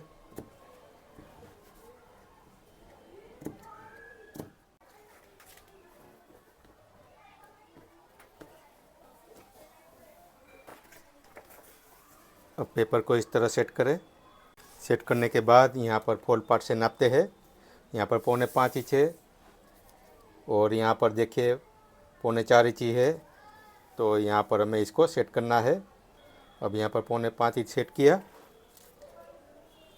और यहाँ पर 5.25 इंच सेट किया। इस तरह हमें सेटिंग करके ही कटिंग करना चाहिए। अगर जैसा मन में आए वैसा कटिंग करेंगे तो एक तरफ का तार सीधा रहेगा, एक तरफ ज़्यादा क्रॉस रहेगा, फिर दोनों में जॉइंट करते वक्त यहाँ पर कम ज़्यादा हो जाएगा।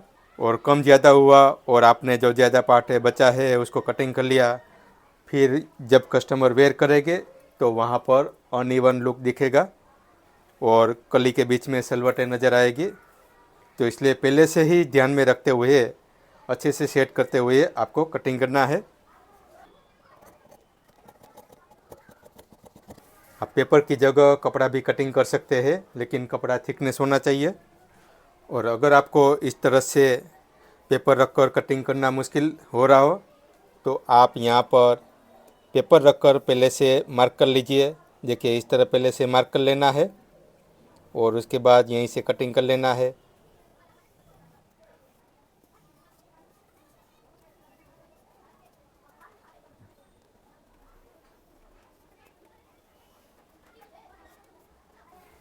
देखिए इस तरह सेटिंग करके आपको मार्क कर लेना है और उसके बाद आपको कटिंग कर लेना है।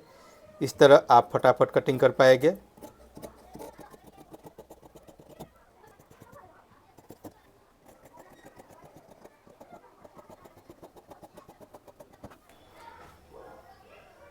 और यहाँ पर नोच मार्क कर लेना है।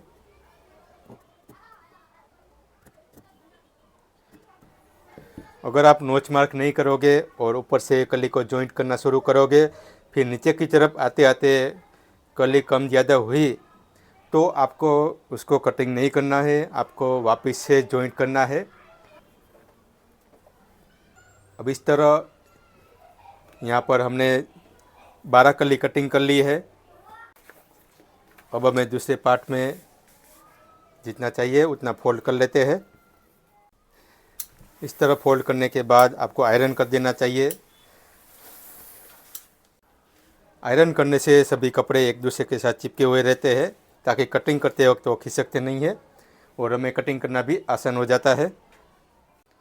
और कभी भी कली कटिंग करना हो तो ओपन पार्ट से ही कली कटिंग शुरू करना चाहिए ताकि यहाँ पर आते आते जो कपड़ा बचता हो वो फोल्ड पार्ट में बचता है। तो यहाँ पर इतनी चौड़ाई का कपड़ा बचता है तो उतना कपड़ा हमें कहीं ना कहीं काम में आ सकता है। अब दोनों तरफ एक समान मार्जिन रहे वैसे सेट करें। अब यहाँ सेंटर लाइन का मार्क करें और उसके बाद यहाँ से मार्क कर लीजिए।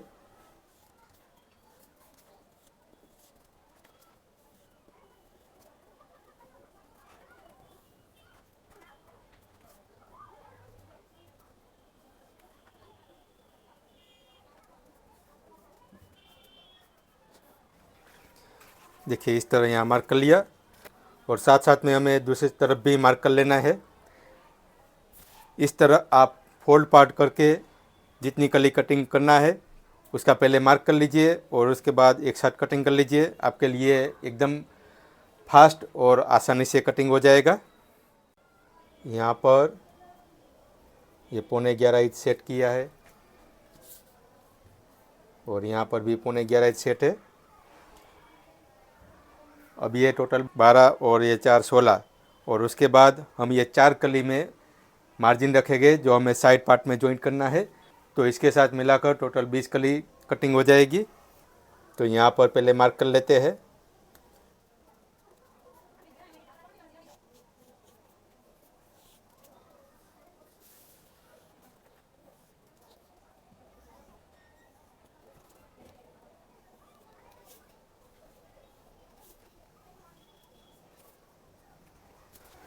अब हमें साइड में टोटल 1.25 इंच का मार्जिन चाहिए, तो आधा इंच का मार्जिन ये कली में इंक्लूड है। तो अब हम यहाँ से 1.25 इंच का मार्किंग कर रहे हैं,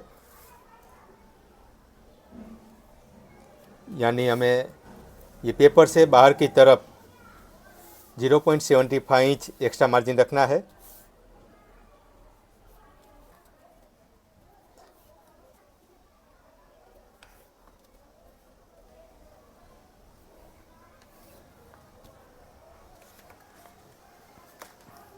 तो देखिए इस तरह मार्किंग करने के बाद आप फटाफट कटिंग कर सकते हैं।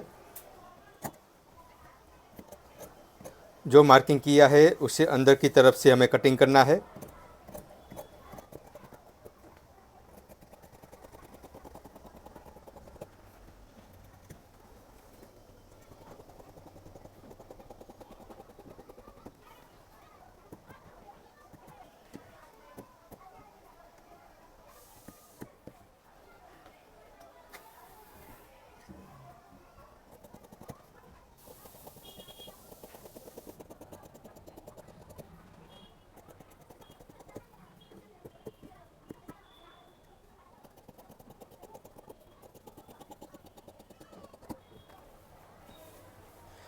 अब इस तरह ये मार्जिन वाली कटली कटिंग हुई है। तो यहाँ पर हम इस तरह से 3 मार्क कर रहे हैं ताकि पता चले कि ये साइड वाली कली है और इसको बाहर की तरफ रखना है। अब ये 4 और 4 8, 8 4 12, 4 16 और 4 20, टोटल 20 कली कटिंग हो चुकी है। कली में सिलाई करते वक्त यहाँ पर ध्यान रखें, हमें 1.5 इंच रेडी रहे वैसे सिलाई करना है। हमने कली का दबाव में एक पॉइंट ज़्यादा रख दिया या कम रख दिया तो फिर कमर का नाप कम हो सकता है या फिर ज़्यादा हो सकता है। तो ऐसा ना हो इसलिए आप पहले से ही इसे नापते हुए सिलाई करें ताकि एक ही बार में अच्छा फिनिशिंग के साथ फिटिंग में ये सब कुछ सेट हो जाए। अब हमें अस्तर के साथ मुख्य फैब्रिक को जॉइंट कर लेना है और उसके बाद इसका सिलाई शुरू करना है। अब देखिए यहाँ पर हमने मैनुअल कप्स बना लिया है और अस्तर के साथ मेन फैब्रिक को अटैच कर लिया है। फ्रंट पार्ट के अस्तर में हमने ये कैनवास पट्टी लगा दी है। हम फ्रंट नेक को डायरेक्टली इसे फिनिशिंग करेंगे। बैक पार्ट में नॉर्मल नेक हो तब फ्रंट पार्ट में कैनवास लगाकर डायरेक्टली इसे पल्टी कर सकते हैं, लेकिन बैक पार्ट में डिप नेक हो तब फ्रंट पार्ट में भी 22 पट्टी से फिनिशिंग करना चाहिए। बैक पार्ट में ऊपर और ये बीच वाला नेक में 22 पट्टी से फिनिशिंग करेंगे। हम पहले स्लीव को फिनिशिंग करते हैं।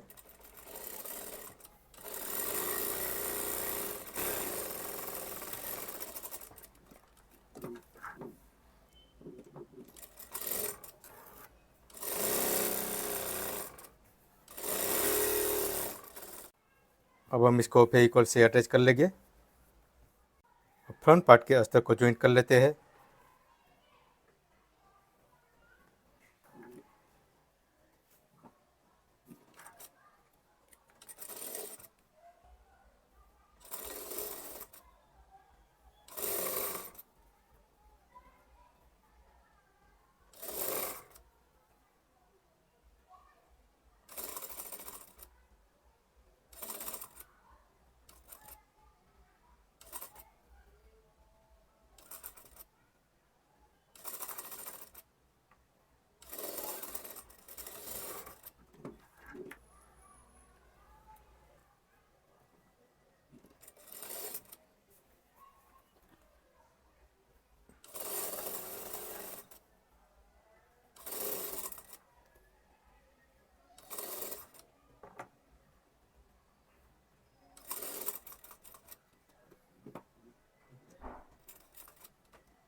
अब प्रिंसेस पार्ट की धार पर सिलाई लगा देना है।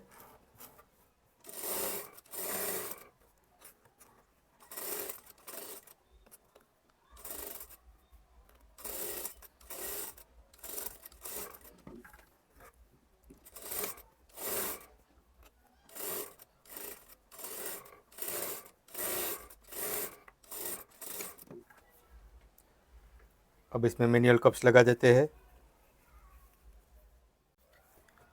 देखिए ये अटैच हो चुका है।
अब हमें जॉइंट को दोनों तरफ स्प्रेड करके आयरन करना है। तो देखिए यहाँ पर हमने आयरन कर दिया है। अब हमें अस्तर से नेक को फिनिशिंग करना है। इस तरह से पॉइंट वाला नेक हो तब हमें इस तरह सेंटर का मार्क कर लेना चाहिए ताकि सिलाई करते वक्त सही जगह पर कॉर्नर बन सके।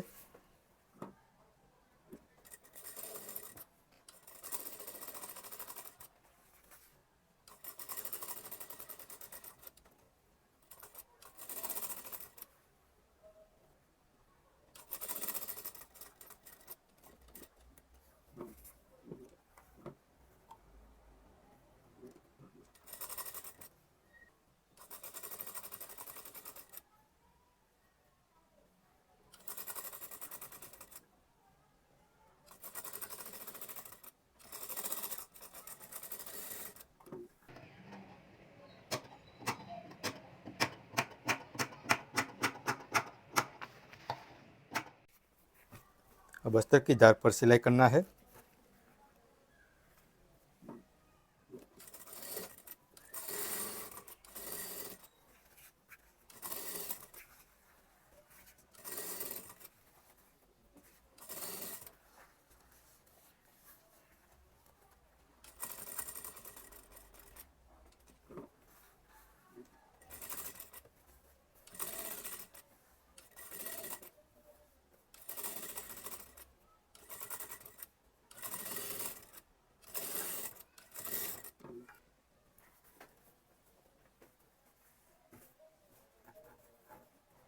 अब आयरन करके इसको अटैच कर लेना है। अब हम बैक पार्ट को फिनिशिंग करेंगे।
अब हमें नीचे का पार्ट को जॉइंट कर लेना है। हमने जिस तरह से की और नेक कटिंग किया है तो उसमें जॉइंट तो आएगा ही, चाहे ऊपर की तरफ या नीचे, कोई भी एक जगह जॉइंट लगाना पड़ेगा। ये जॉइंट पर छोटी सिलाई कर दीजिए।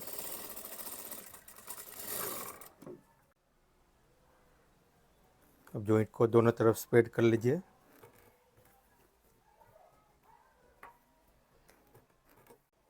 अब 22 पट्टी से इसको फिनिशिंग करना है।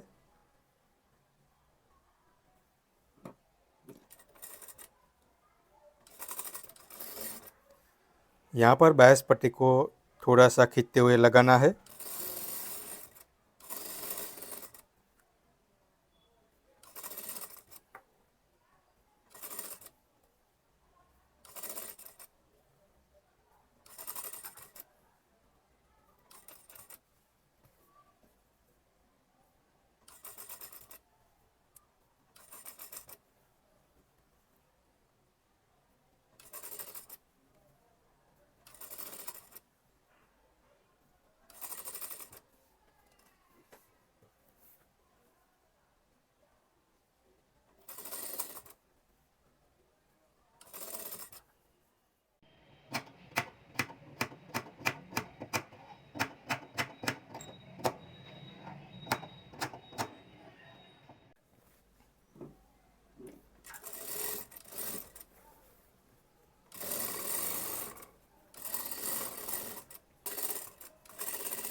अब टक्स पर सिलाई कर दीजिए।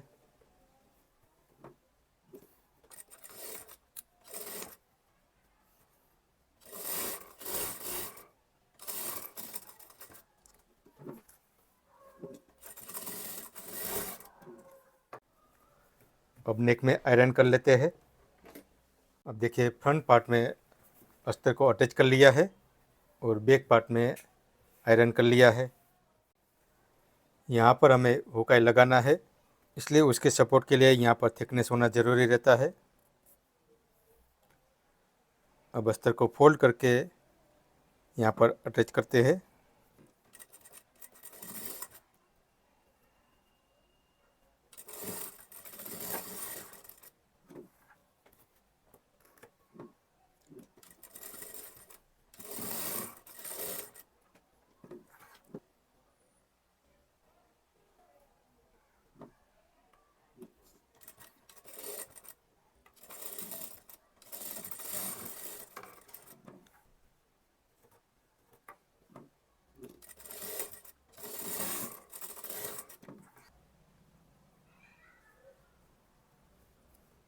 यहाँ पर हमें हाथ सिलाई करना है, इसलिए यहाँ पर कच्चा सिलाई कर रहे हैं।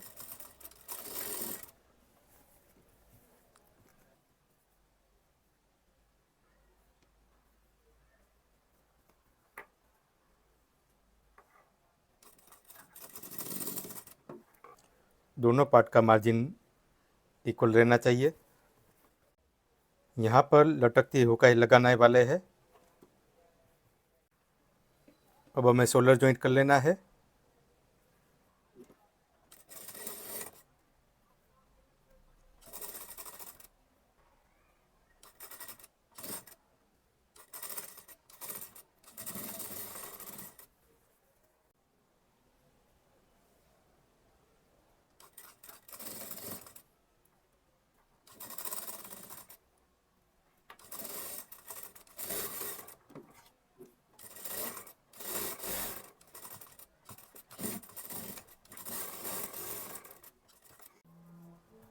शोल्डर को दोनों तरफ स्प्रेड करके यहाँ पर अटैच कर सकते हैं।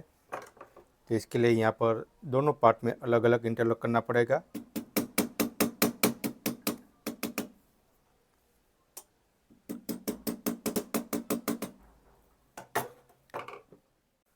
इसमें स्लीव लास्ट में लगाएंगे।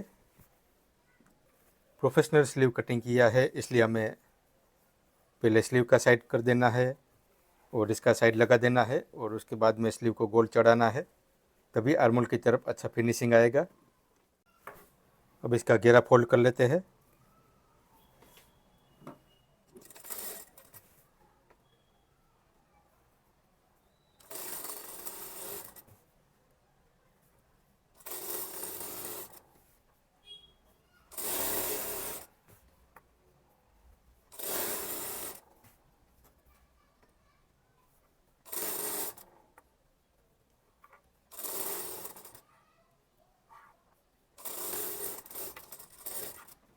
अब हम कली जॉइंट करेंगे।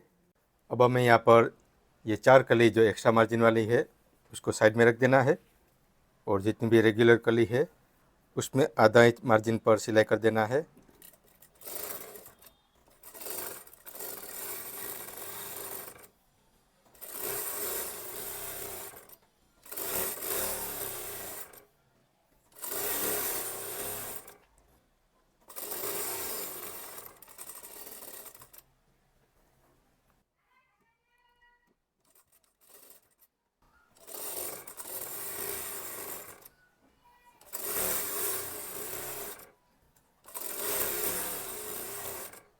कहीं पर भी दबाव कम ज़्यादा नहीं होना चाहिए और फुट के पीछे अपनी उंगली से कपड़े को खींचते हुए सिलाई करना है।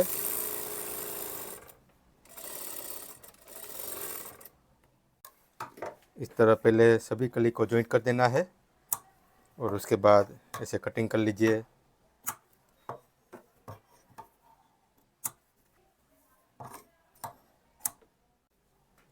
अब हमें एक मार्जिन वाली कली लेना है। दोनों कली को अच्छे से सेट करते हुए यहाँ पर नापना है। देखिए यहाँ पर ये 1.5 इंच का मार्जिन यहाँ पर आ रहा है, तो इस तरह मार्जिन को सेट करते हुए सिलाई करें।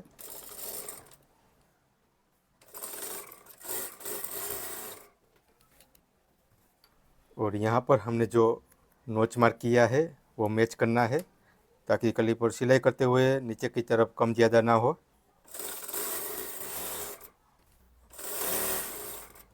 और ये दूसरा नोच मार्क यहाँ पर मैच हो चुका है।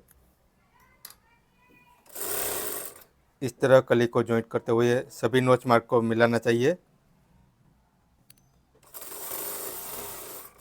और यहाँ नीचे की तरफ देखिए ये पूरा मैच हो चुका है। आप इस तरह नापते हुए सिलाई करें ताकि कमर की तरफ से कम ज़्यादा ना हो सके।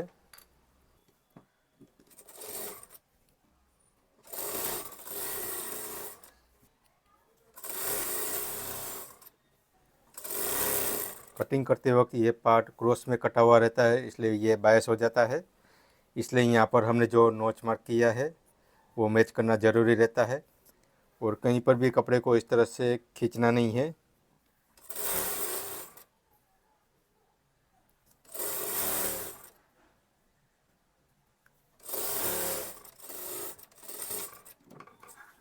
अब यहाँ पर देखिए हमने नीचे की तरफ से जो शेप अनुसार कटिंग किया था, तो देखिए यहाँ पर इस तरह पूरा गोलाई बनता है। कली कटिंग करते वक्त नीचे की तरफ से जो शेप कटिंग किया था वैसे आप कटिंग नहीं करेंगे तो यहाँ पर कॉर्नर बन जाएगा, फिर आपको वापस इसको कटिंग करना रहेगा। तो बाद में आपको इस तरह सेट करने की आवश्यकता ना रहे, इसलिए पहले से ही कटिंग करते वक्त हमने जो पॉइंट समझाया वो आपको ध्यान में रखना है। अब यहाँ पर देखें 1 2 3 4 5 6 7 8 9 टोटल 9 कली हुई है। अब हमें यहाँ पर साइड वाली मार्जिन वाली कली को जॉइंट कर लेना है।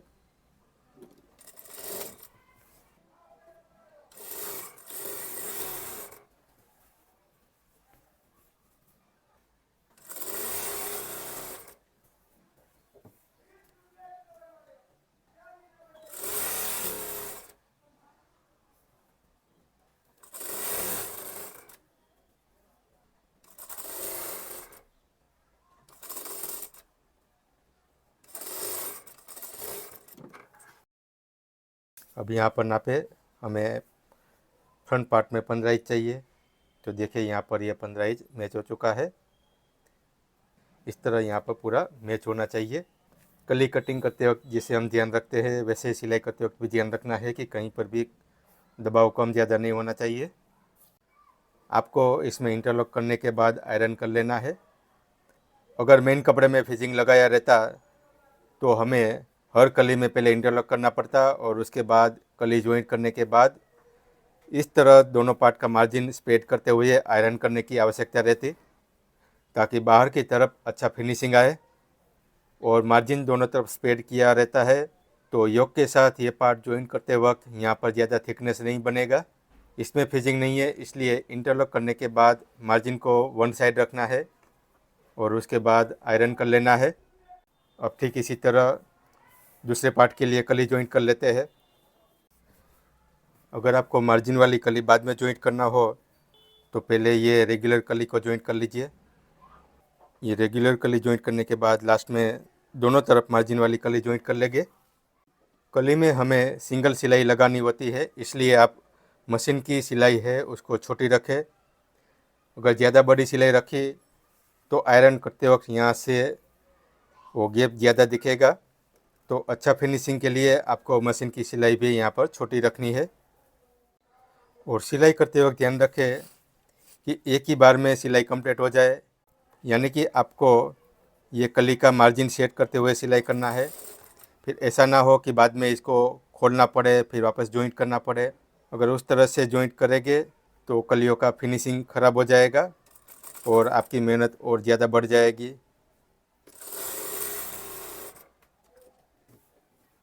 इसलिए पहले से ही सभी मार्जिन को सेट करते हुए और इक्वल मार्जिन रहे वैसे ही सिलाई करें।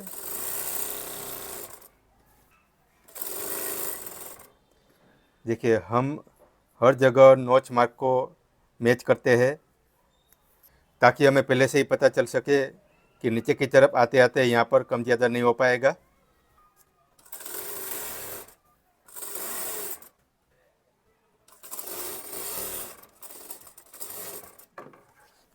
अब यहाँ पर मार्जिन वाली कली को जॉइंट कर लेना है।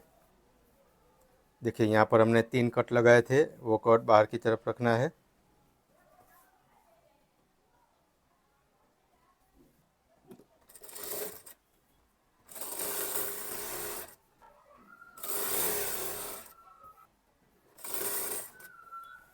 अब देखिए, यहाँ का नोच मार्क इस तरह नीचे की तरफ आ रहा है क्योंकि यहाँ पर बायस फैब्रिक है। तो यहाँ पर हमें पहले से ही पता चल रहा है कि ये पार्ट नीचे की तरफ जा रहा है, तो हम पहले से ही नोच मार्क को ऐसे मैच कर लेते हैं और उसके बाद यहाँ पर अपनी उंगलियों से प्रेशर रखते हैं और फिर सिलाई करते हैं। तो इस तरह सिलाई करने पर यहाँ पर मैच हो जाता है।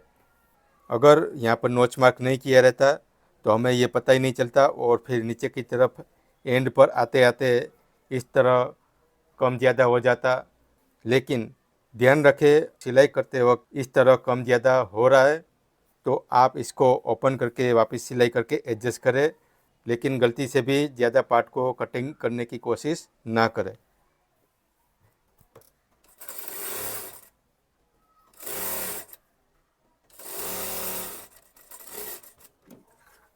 अब दूसरी तरफ का मार्जिन वाली कली को एडजस्ट करें।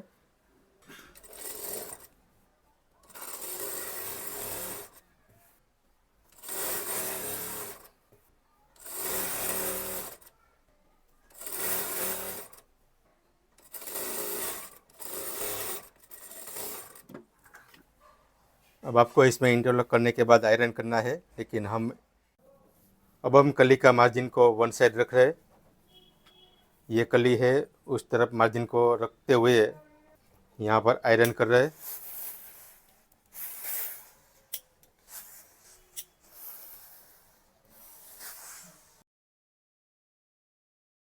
आयरन करने में आसानी रहे इसलिए यहाँ पर इस प्रकार की गद्दी बना लेना है।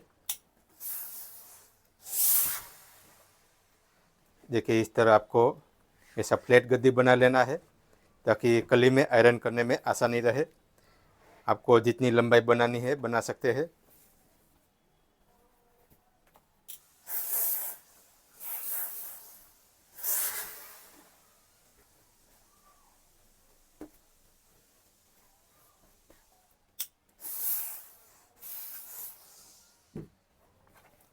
कली में हमने शेप कटिंग किया रहता है, इसलिए इस तरह का गद्दी पर आयरन करने की आवश्यकता रहती है। देखिए, अगर हम डायरेक्टली इस तरह से आयरन करने जाएंगे तो यहाँ शेप की वजह से अगर आप आयरन करेंगे तो यहाँ का फैब्रिक ऐसे अनइवन हो जाएगा। आयरन करने के बाद यहाँ पर फिनिशिंग कर लीजिए।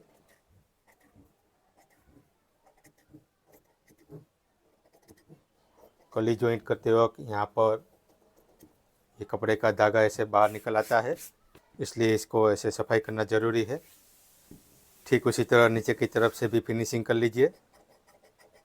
कटिंग करते वक्त हमने बताया था कि हमें कली की लंबाई 0.25 इंच ज़्यादा कटिंग करना है, क्योंकि कली जॉइंट करते वक्त इस तरह से धागे निकल आते हैं। अगर मेन फैब्रिक में फिजिंग लगाया है तो इस तरह से धागा निकलने का प्रॉब्लम नहीं आएगा। अब देखिए यहाँ पर पूरा गोलाई शेप बना हुआ है। अब ये गोलाई को नापते हैं।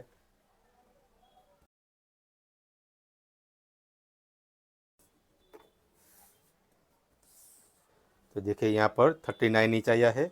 ये 39 इंच यानी ऊपर 1 मीटर और नीचे 1 मीटर, यानी फ्रंट पार्ट में 2 मीटर और बैक पार्ट में 2 मीटर बन के टोटल 4 मीटर घेरा बन जाएगा।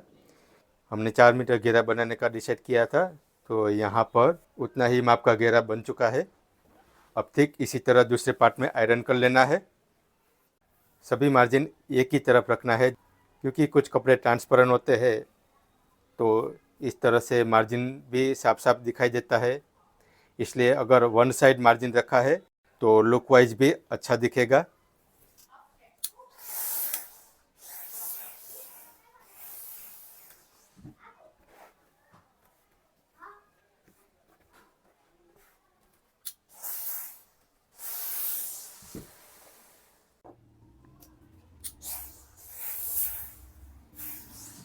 अब इस तरह आयरन करके इसको ठंडा करने के लिए इस तरह लकड़े का उपयोग करें, ताकि यहाँ पर तुरंत ही अच्छा फिनिशिंग के साथ ये सेट हो जाए।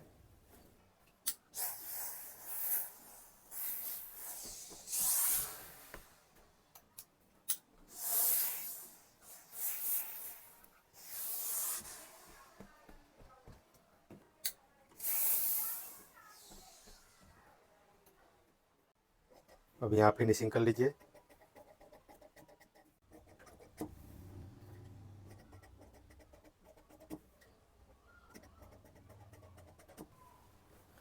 इस तरह यहाँ पर फिनिशिंग से कटिंग करना ज़रूरी है, ताकि घेरा फोल्ड करते वक्त वो धागा बाहर की तरफ आए नहीं और यहाँ अच्छे फिनिशिंग के साथ हम इसको फोल्ड कर सके। अब हम इसका स्टिचिंग समझते हैं। अस्तर को फोल्ड किया है वो अंदर की तरफ रहेगा और यहाँ पर जो फिनिशिंग है उसके ऊपर ये कली वाला पार्ट रहेगा।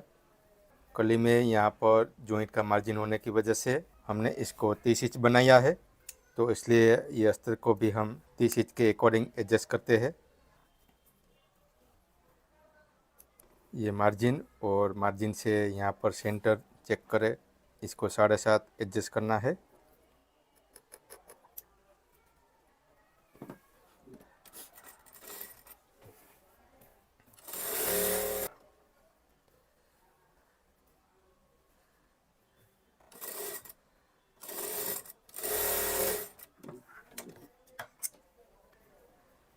अब यहाँ पर सेंटर मैच करें और उसके बाद सिलाई शुरू करें।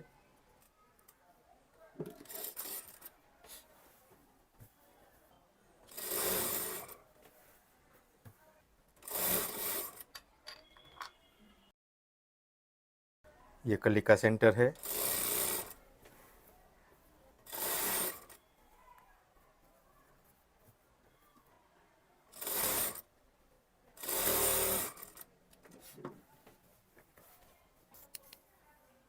अब हमें ऊपर से 4.5 इंच तक ये अस्तर के साथ ये मेन फैब्रिक को जॉइंट कर लेना है।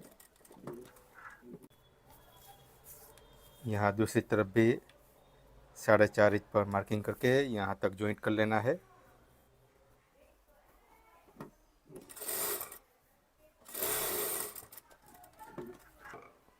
ठीक इसी तरह दूसरा पार्ट जॉइंट कर लेते हैं।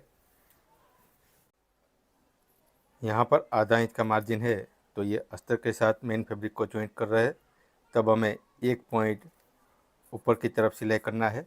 अगर हम आधा इंच से नीचे इस पर सिलाई कर रहे हैं तो योक के साथ ये मेन फैब्रिक को जॉइंट करेंगे तो वो सिलाई नीचे की तरफ दिखेगी। इसलिए हमें पहले से ही एक पॉइंट ऊपर की तरफ ये सिलाई करना है।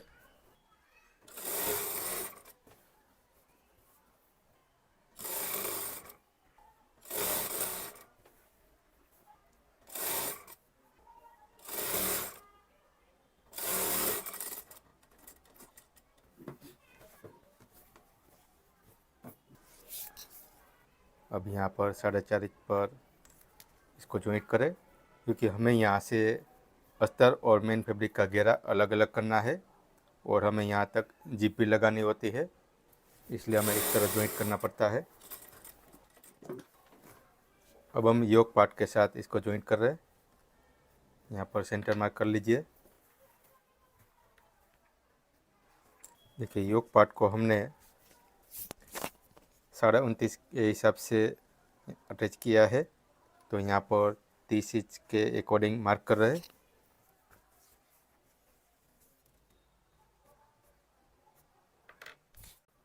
क्योंकि यहाँ का कली का मार्जिन की वजह से यहाँ पर थिकनेस बन जाता है, इसलिए हमने जो कमर डिसाइड किया हो उसको लूज बनाना ज़रूरी है। जॉइंट करते वक्त ध्यान रखें यहाँ पर नीचे की तरफ प्लीट्स ना आ जाए, इसलिए अस्तर को इस तरह सेट करते हुए यहाँ पर सिलाई शुरू करें।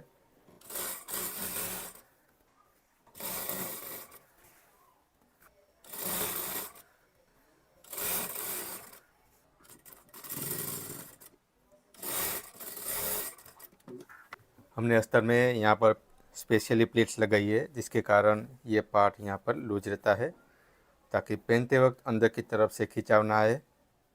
अब यहाँ पर देखें, इस तरह यहाँ पर फिनिशिंग दिखेगा। सिलाई करते वक्त ये नाप मैच करना है।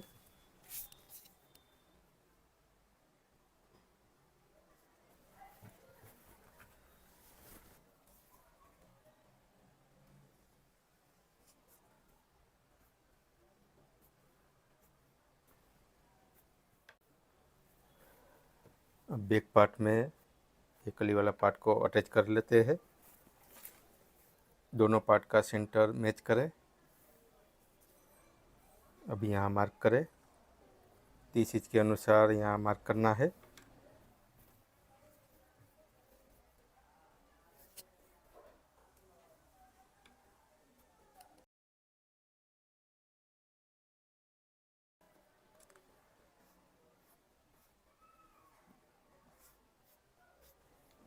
हमें सिलाई यहाँ पर करना है।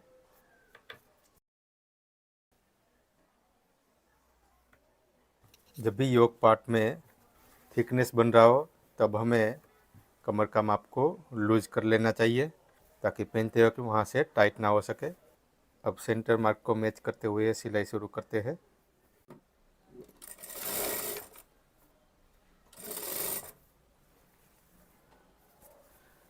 नीचे की तरफ अस्तर में प्लीट्स ना आए, उसका खास ध्यान रखें।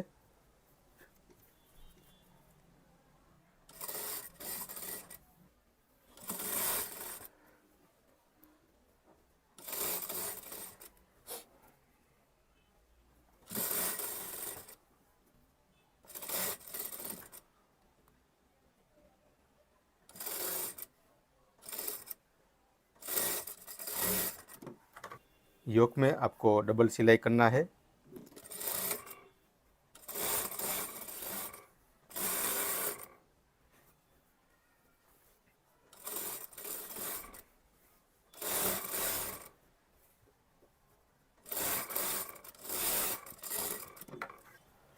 अब हम इसका साइड स्टिच करते हैं। लेफ्ट साइड में हमें जिप लगाना है।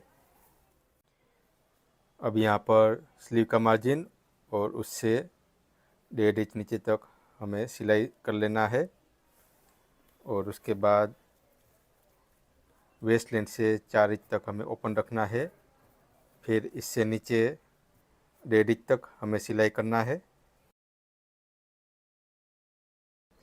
यहाँ पर जो मार्क किया है और यहाँ पर जो मार्क किया है उतना तक हमें पैक करना है। बाकी का पार्ट हमें ओपन रखना है ताकि यहाँ पर जिप लगा सके। लेकिन पहले हम यहाँ पर ऐसे कच्चा सिलाई कर रहे हैं ताकि जिप लगाने के लिए यहाँ पर मार्किंग हो सके।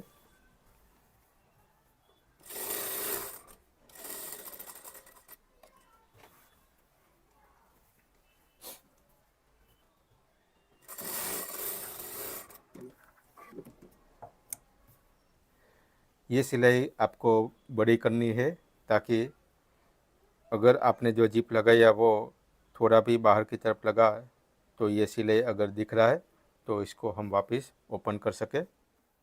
दूसरी साइड भी मार्क कर लेना है और वहाँ पर सिलाई कर लेना है।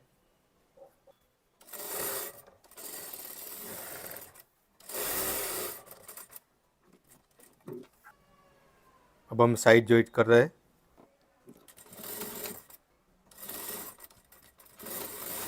यहाँ पर लॉक स्टिच करके कंप्लीट करें।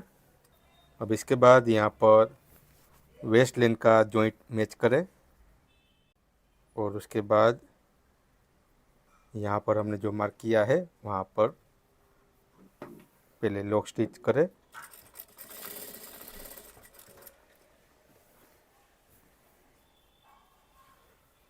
और यहाँ पर चारों पार्ट को ऐसे सेट करें।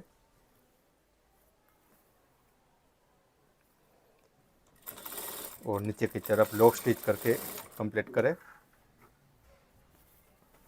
अब हमें दोनों अस्तर को ऊपर कर देना है और यहाँ पर मेन फैब्रिक को ऐसे जॉइंट कर लेना है।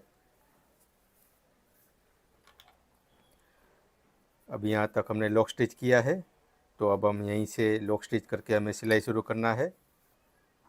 इसमें 1.25 इंच का मार्जिन है, तो जितना मार्जिन है उतने मार्जिन पर यहाँ सिलाई कर लेना है।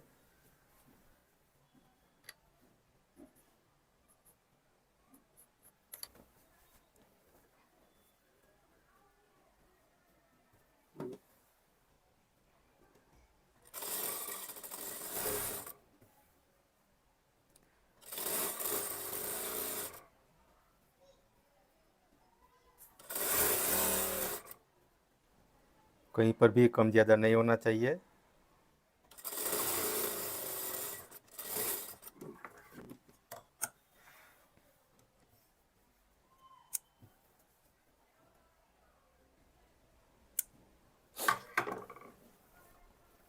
अब हमें ये दोनों अस्तर को मैच करना है।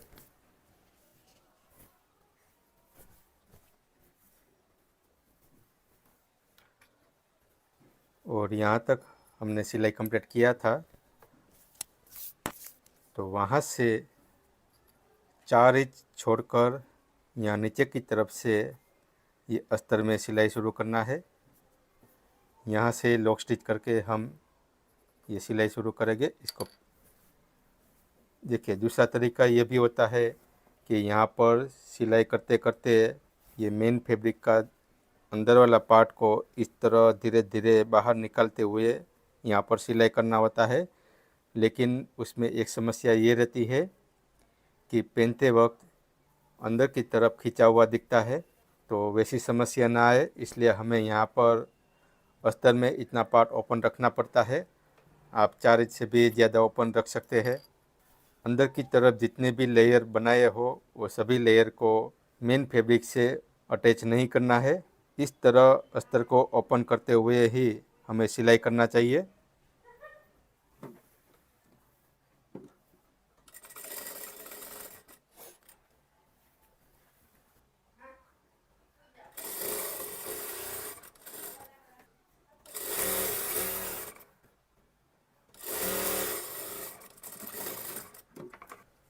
अगर अस्तर का घेरा कम हो तो आप यहाँ पर स्ट्रेट कट कुर्ती के अकॉर्डिंग यहाँ पर ऐसे कट भी बना सकते हैं, लेकिन अस्तर का घेरा ज़्यादा हो तो ए लाइन ही बनाए। अब दूसरा पार्ट जॉइंट कर लेते हैं। यहाँ पर हमें जिप नहीं लगाना है, इसलिए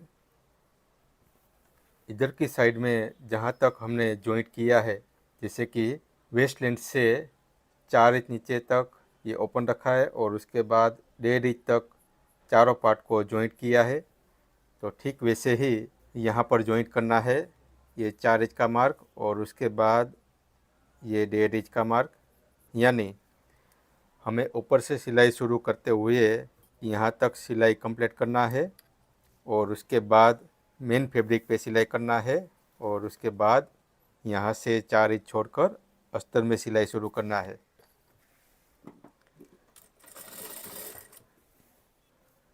योक का मार्जिन को हमें नीचे की तरफ रखना है क्योंकि यहाँ पर ये थिकनेस बना है। अगर ये थिकनेस वाला पार्ट ऊपर की तरफ रहेगा तो पहनते वक्त कमर में अनकंफर्टेबल रहेगा। दोनों पार्ट का वेस्ट लेंथ का जॉइंट को मैच करना है।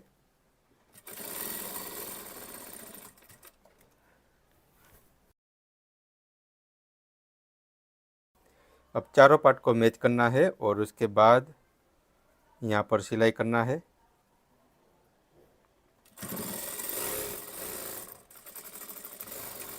अब यहाँ पर लॉक स्टिच करके कंप्लीट करें।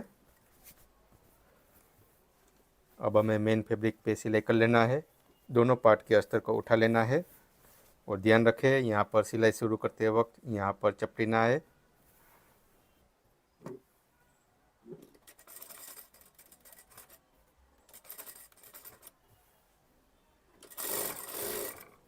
अब कली में हमने ये नोच मार्क लगाया है, उसको मैच करना है ताकि नीचे की तरफ सिलाई होते हुए कम ज़्यादा ना हो सके।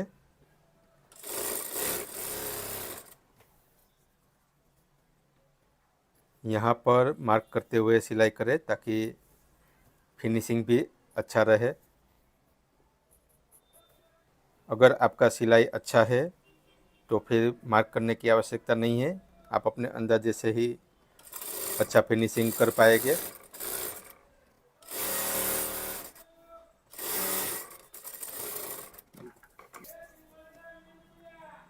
अब जहाँ पर लॉक स्टिच कंप्लीट किया है वहाँ से 4 इंच नीचे तक अस्तर को ओपन रखना है और यहीं से हमें सिलाई शुरू करना है। अब मेन फैब्रिक को अंदर रख दीजिए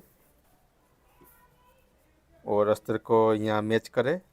देखिए यहाँ पर अस्तर में भी नोच मार्क लगा है, तो हमें इसको भी मैच करना चाहिए।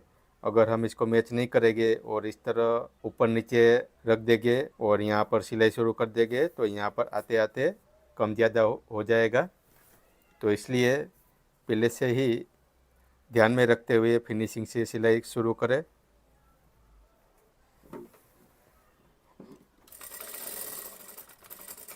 सिलाई करने में अगर 2 मिनट ज़्यादा लग रही है तो चलेगा, लेकिन इस तरह की सिलाई नहीं होनी चाहिए कि जैसे तैसे सिलाई कर दी और फिर बाद में ओपन करना पड़े, फिर वापस से हमें सिलाई करना पड़े।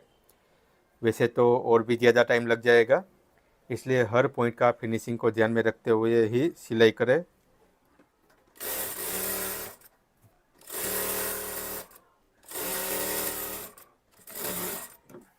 अब यहाँ पर साइड स्टिच कंप्लीट हो चुका है। अब पहले हम इसका घेरा फोल्ड कर लेते हैं। यहाँ पर घेरा हमें पतला फोल्ड करना है, यानी टोटल 0.75 इंच का मार्जिन हमने रखा है। फोल्ड करते वक्त आपको ध्यान में रखना है कि हर कली का जॉइंट के साथ ये जॉइंट मैच होना ज़रूरी है। अगर ये जॉइंट मैच नहीं होगा तो आपको बीच में प्लेट्स लगानी पड़ेगी, जिसके कारण फिनिशिंग अच्छा नहीं आएगा।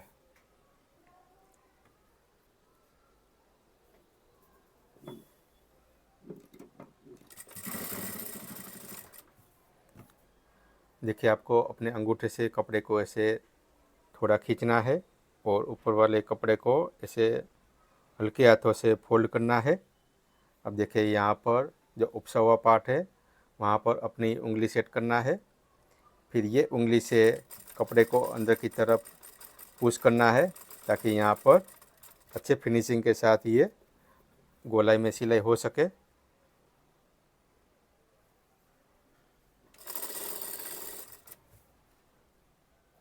अब देखिए यहाँ पर इस तरह यहाँ पर फोल्ड करने पर ये जॉइंट मैच हो चुका है।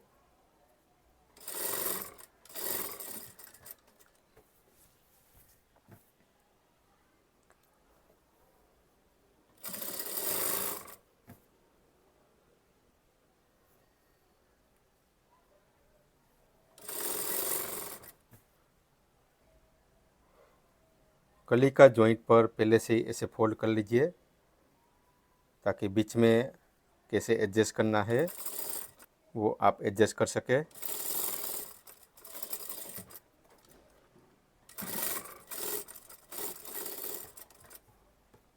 कि यहाँ पर गोलाई पार्ट है, इसलिए इसको एडजस्ट करने में आप फास्ट सिलाई नहीं कर पाएंगे।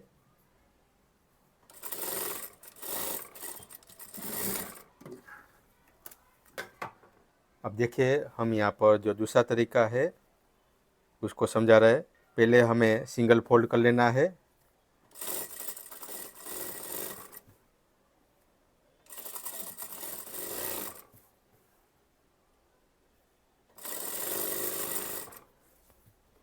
देखिए यहाँ पर इस तरह कच्चा फोल्ड करेंगे तो सिलाई भी फास्ट हो पाएगी,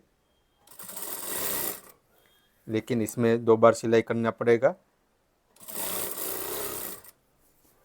ये फोल्ड करते वक्त आपको मशीन का सिलाई भी बड़ा कर देना है ताकि फटाफट यहाँ सिलाई हो सके।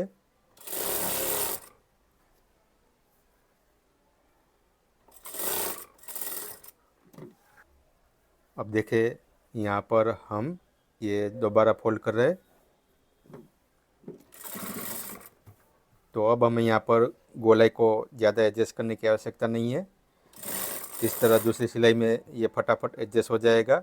हमें सिर्फ यहाँ पर कली का जॉइंट को मैच करना है और ये कपड़े को खींचते हुए रखना है और फिर अपनी उंगली से इसको सेट करते हुए सिलाई करना है। इस तरह यहाँ पर फटाफट सिलाई हो जाएगा। आपको जिस तरीके से अच्छा लगे और फास्ट सिलाई हो सके वैसे आप अप्लाई कर सकते हैं। और कुछ मशीन का फुट्स भी आते हैं जिसमें इस तरह का पतला फोल्ड डायरेक्टली इसमें हो जाता है।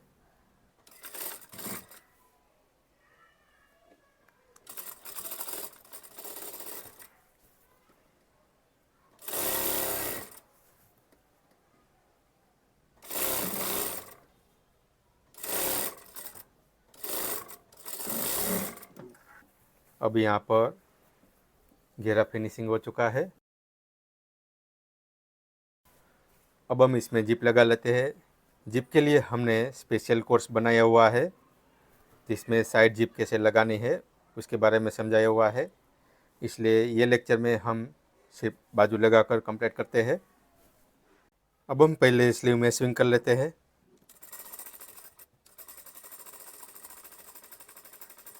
हमें सबसे मेन यहाँ ऊपर की तरफ 3 इंच और यहाँ 3 इंच पर ऐसे स्विंग करना होता है।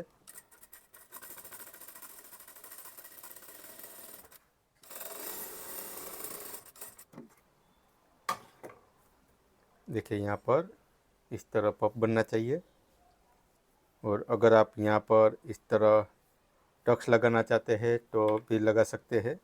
तो यहाँ पर स्विंग कम करना पड़ेगा।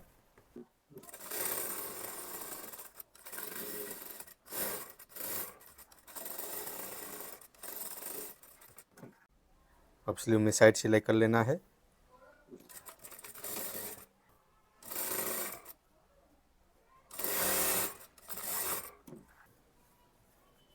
स्लीव जॉइंट करते हैं तब यहाँ पर भी गोलाई शेप होना चाहिए।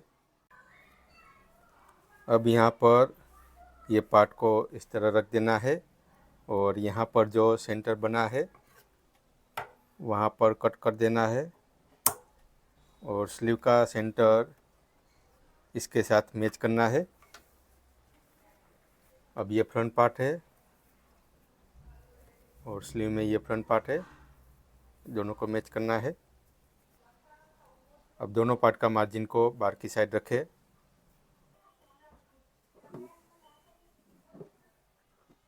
और यहीं से सिलाई शुरू करें।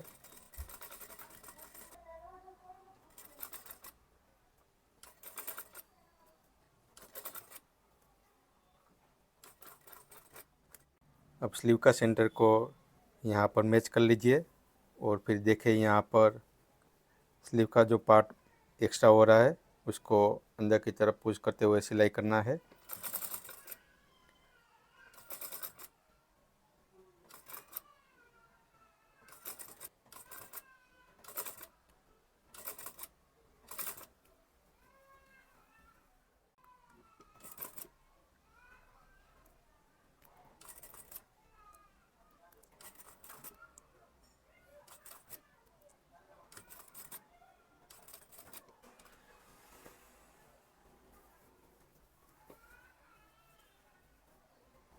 देखिए यहाँ पर ज़्यादा स्विंग हुआ रहता है तो इसलिए हमें अपने पैर से ये फुट को ऊपर करना होता है, थोड़ा ऊपर रखना है और उसके बाद ये पार्ट को यहाँ पर एडजस्ट करें और फुट को ऊपर रखें, देखिए ऊपर की तरफ करें और फिर ये पार्ट को अंदर की तरफ पुश करते हुए सिलाई करें ताकि ये स्विंग किया हुआ पार्ट अंदर की तरफ आसानी से एडजस्ट हो जाए।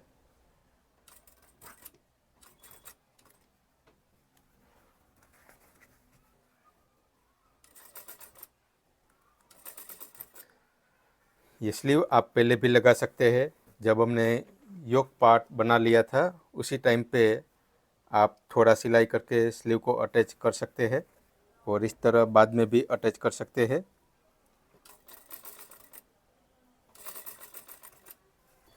अब ये मार्जिन को अपनी तरफ कर लेना है।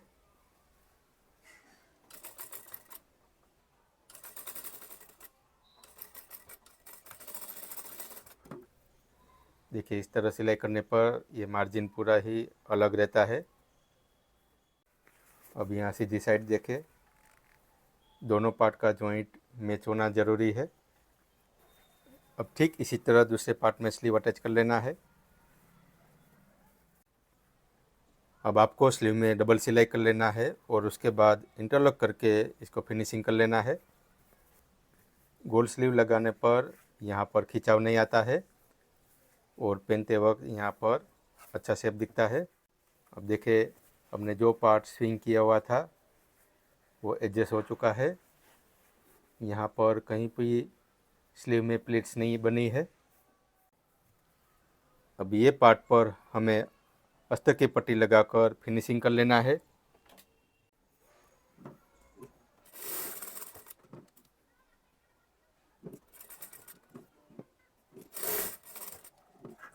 देखिए इस तरह अस्तर की पट्टी से इसको कवर कर लेना है। ऊपर की तरफ हाथ सिलाई हो जाएगी तो वहाँ पर कवर हो जाएगा और नीचे की तरफ तो इस तरह एडजस्ट करते हुए यहाँ पर सिलाई कर लेते हैं।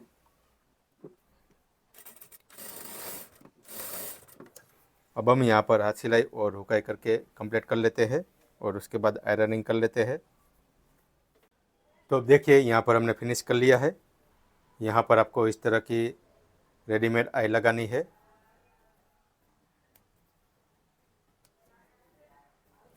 इस तरह आई लगाने पर यहाँ पर ऐसा लुक आएगा और यहाँ पर सेंटर में अस्तर द्वारा इसको फिनिश कर लिया गया है। अब हम पहले साइड में आयरन करेंगे। साइड में आयरन करने के लिए आप इस प्रकार की गद्दी का उपयोग करें।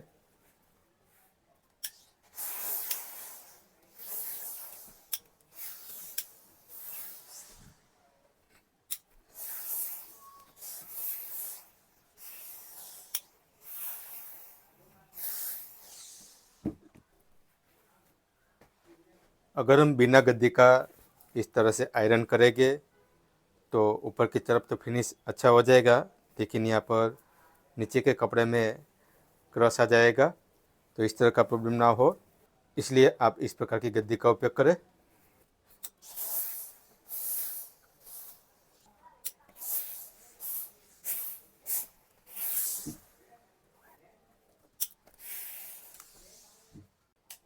अब हमें घेरे में आयरन कर लेना है।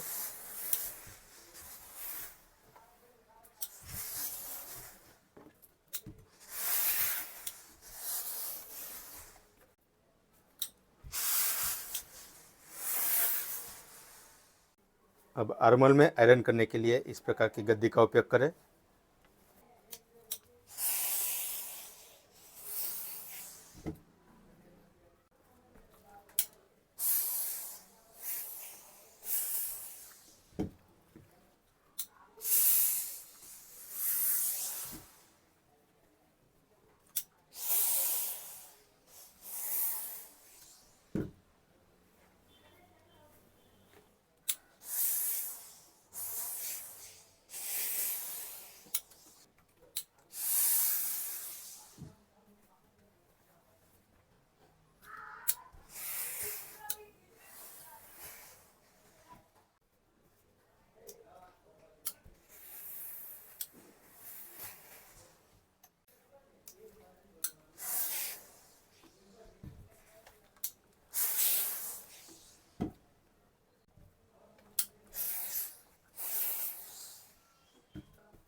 अब यहाँ पर आयरन हो चुका है। अब कस्टमर को पहना कर समझते हैं कि इसका फिटिंग और फिनिशिंग कैसा आया है।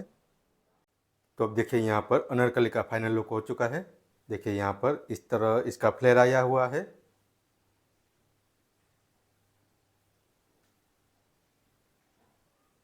अब फ्रंट पार्ट में देखिए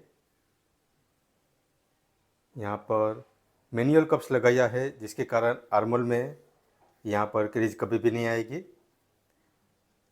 और यहाँ पर सोलर पिंसेस बना हुआ है। और स्लीव का फिटिंग देखिए, जिस तरह से हमने केपाइट कटिंग किया है उसके अकॉर्डिंग यहाँ पर क्रीज नज़र नहीं आएगी। देखिए यहाँ पर इस तरह पूरा फ्लैट लुक दिखता है।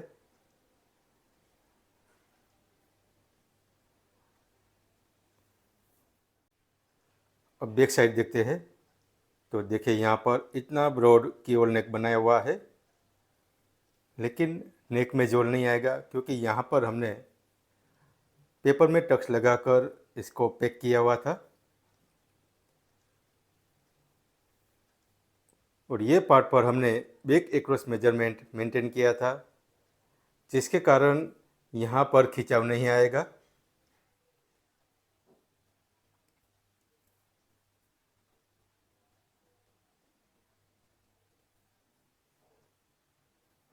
अब यहाँ पर देखिए जिस तरह से हमने स्लीव में बैक पार्ट का आर्मोल कटिंग किया था, तो देखिए यहाँ पर इस तरह फ्लैट फिनिशिंग आता है।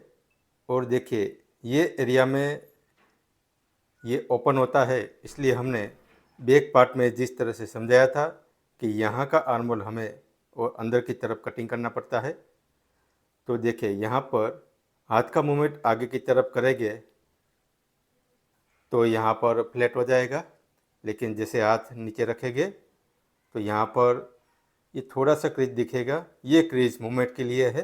अगर यहाँ पर आपको और भी अच्छा फिटिंग चाहिए तो बैक आर्मोल को यहाँ से और भी गहरा कटिंग करना पड़ेगा, लेकिन उसमें एक प्रॉब्लम ये रहेगी कि हाथ का मूवमेंट आगे की तरफ करने पर यहाँ पर खिंचा हुआ आएगा। अब दोनों हाथ को ऊपर करके देखते हैं। देखिए यहाँ पर जिस तरह से स्लीव का केपाइट कटिंग किया है उस तरह से हाथ का मूवमेंट 90 डिग्रीज भी ऊपर नहीं हो सकता है।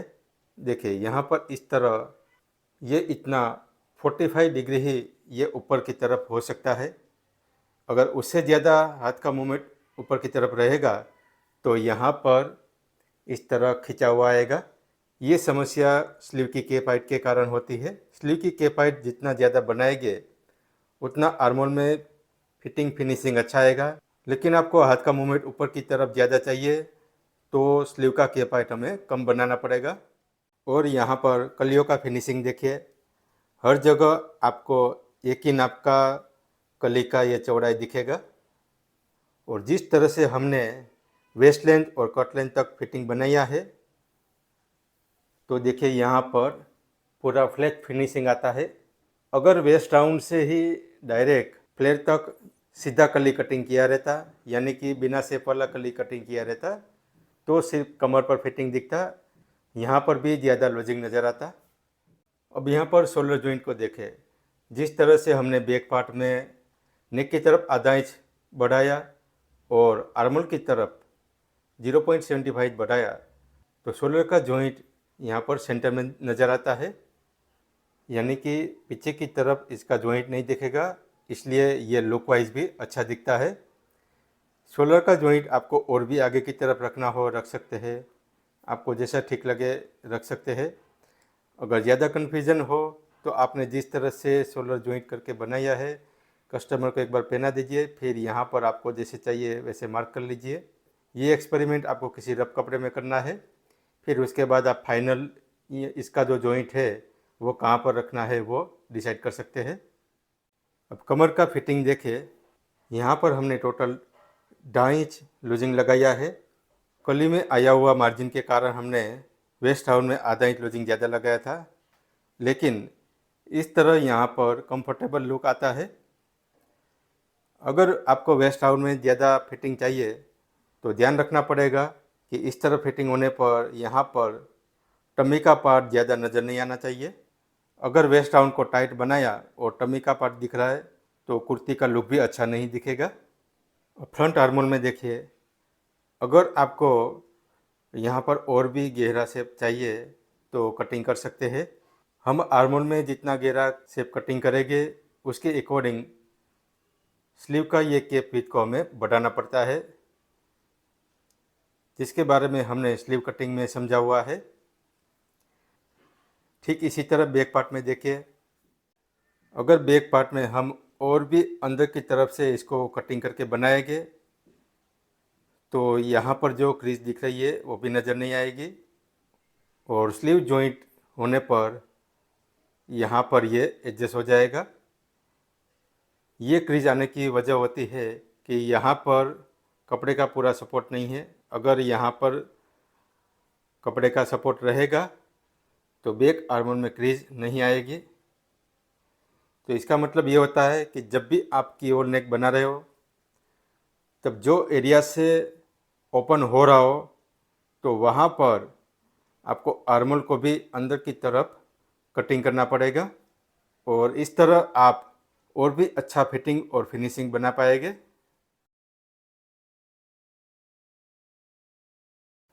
देखिए इस तरह यहाँ पर घेर का लुक आ रहा है। ओके, कली की चौड़ाई नीचे की तरफ जितना ज़्यादा बनाएंगे उतना ही नीचे की तरफ ये वेव्स भी अच्छा दिखेगा। तो जिस तरह से हमने अनारकली बनाया है उस तरह से आपको प्रैक्टिस करना है। आप भी इस तरह से अच्छा फिटिंग और फिनिशिंग बना पाएंगे। तो मिलते हैं हम नेक्स्ट लेक्चर में नए टॉपिक के साथ। आपका ये दिन शुभ रहे। धन्यवाद।